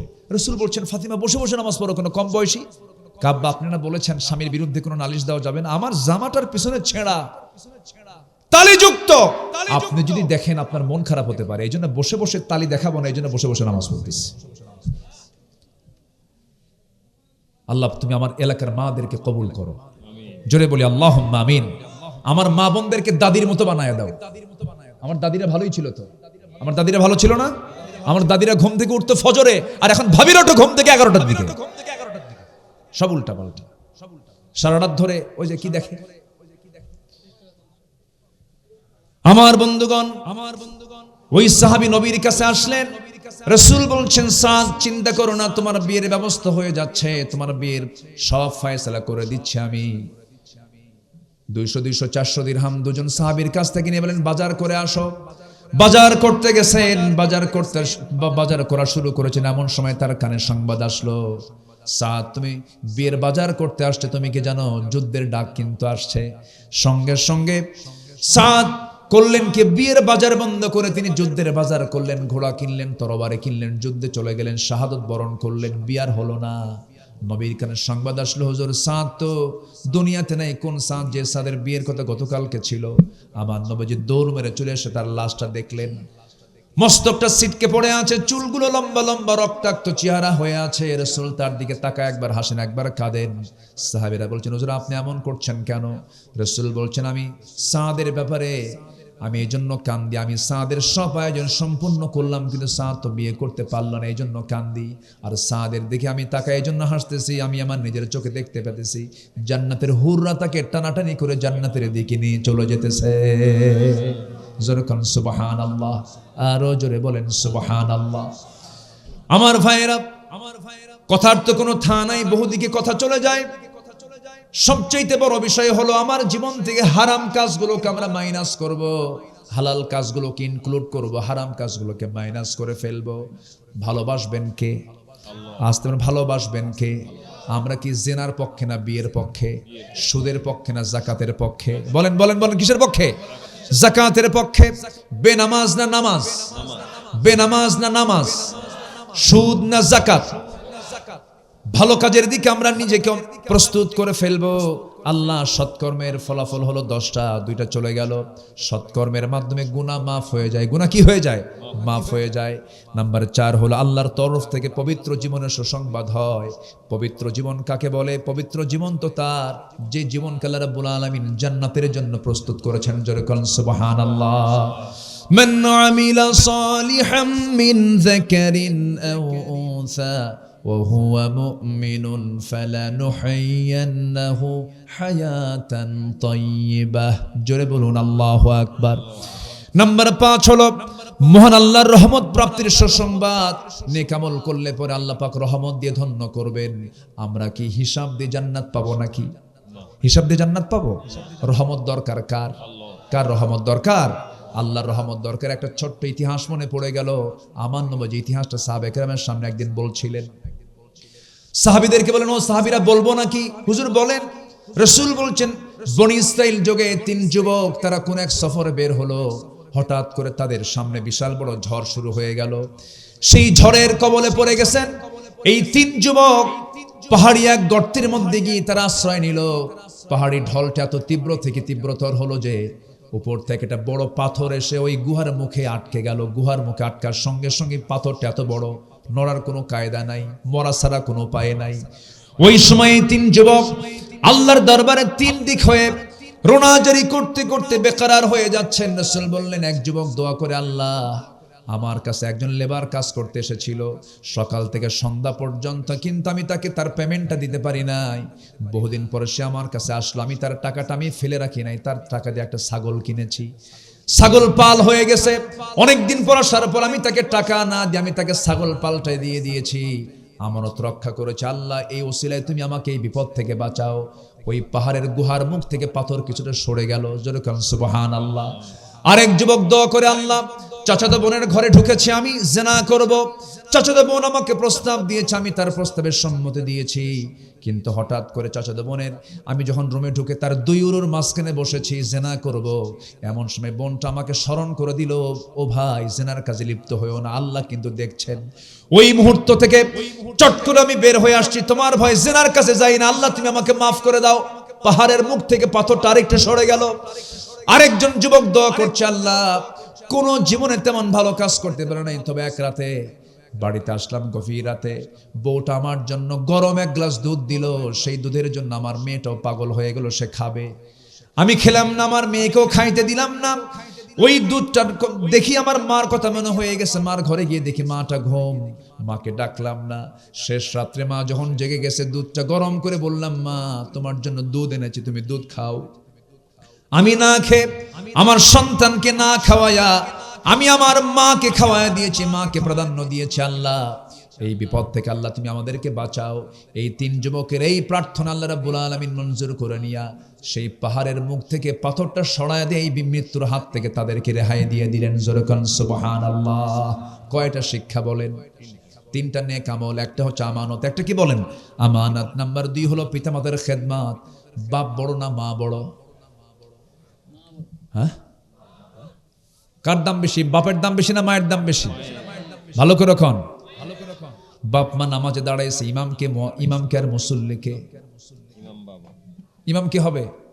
তাহলে বাপ ইমাম, এখানে তাহলে বাপ আগে। বিচার হবে ছেলে মেয়ে বিষয় নিয়ে বিচার হবে, বাড়িতে বৈঠক পারিবারিক, বিচারের চেয়ারে বসবে কে? বাবা বিচারের চেয়ারে বসবে, বাবা ইমাম হবে। তাহলে কে কে বড়? হ্যাঁ, এখন বাপ হয়ে গেছে আবার। বলেন কে বড়? বাপ বড়। বুঝতে ভুল, আমরা বাপ না, আমরা বাপ তো আমাদের পক্ষে কথা বলবো না কেন আমরা? বলেন কে বড়? কে বড়? না, বাপ বড়। আবার কয় মা? বাবা বড় তো, বাবার মর্যাদা বেশি, মায়ের হকটা বেশি, মায়ের হক বেশি। মায়ের কি বেশি বলেন? হক। কিন্তু মর্যাদার দিক থেকে কে? বাবা বড়। মা যদি বলে তোর বউকে তুই তালাক দে, তোর বউ চলবে না, এটা ভালো না, মায়ের কথাকে আইন মনে করা যাবে না। কিন্তু বাবা যদি সচেতন, কোনো বাবা যদি বলে তোর এই বউ দিয়ে কাজ হবে না, সত্য চিন্তা করে যদি বলে, সন্তান যদি বাবার কথা শোনে, গুনাহ হবে না। কারণ তিনি আইন, তিনি বিচারপতি। তিনি কি কথা কি বুঝতেছেন? এরকম ঘটনা আছে না নাই? ইব্রাহিম আলাইহিস সালাতু ওয়াস সালাম তার ছেলেকে দেখতে গেছেন, ছেলে নাই। ছেলে বউকে বলেন কেমন আছো? ভালো নাই, শুকরিয়া নাই, আদায় নাই, আল্লাহ শুকর নাই। সাইয়েদনা ইব্রাহিম আলাইহিস সালাম বললেন, তোমার স্বামী যখন আসবে ঘরে বলে দেবে আসামাত্রই যেন ঘরের চৌকাটটা পাল্টায় নেয়। মহিলা ভাবছে মনে হয় ঘরের কোন দরজার চৌকাট। কথা বোঝেন নাই? আসার সঙ্গে সঙ্গে বলছে, একজন বুড়া লোক আসছিল, কি বলে গেছে? চৌকাট পাল্টাতে। নবীদের তো নবুয়ত সুলভ কথা। ছেলে তো বাবার কথা বুঝতে পারছে, আব্বা আসছে, বললেন শোনো আমার স্ত্রী, আমার বাবা হচ্ছে আইন, আমার বাবা তোমার ইন্টারভিউ নিয়েছেন, তুমি ফেল করেছো, তুমি চলে যাও, আমি তোমাকে তালাক দিতে বাধ্য হলাম। তাহলে এখন বলেন বিচারপতি মা না বাবা? কার দাম বেশি? আমরা। আলহামদুলিল্লাহ, দাম বেশি তো। জি, মায়ের হকটা বেশি। আবার মায়ের আবার মন খারাপ করবে, আবার মায়েদের কষ্ট আছে না নাই বলেন তো? আছে, কোনো অংশই কম না। আচ্ছা, বউ বড় না মা বড়? ভালো করে কোন, বউ বড় না মা বড়? মাহফিলে মা বড়, বাড়িতে বউ বড়। তাই তো, বাড়িতে তো মা বড় না, বাড়িতে বউ বড়। বইয়ের কথায় হুমকি ধামকি দেওয়া, সন্তান মাকে হুমকি ধামকি দেয়, আছে না নাই? এগুলো করা যাবে না, এগুলো বদামল। জাহান্নাম যেতে হবে। কোথায় যেতে হবে? জাহান্নাম। আল্লাহ বোঝার তৌফিক দান করুন, জোরে বলি আমিন।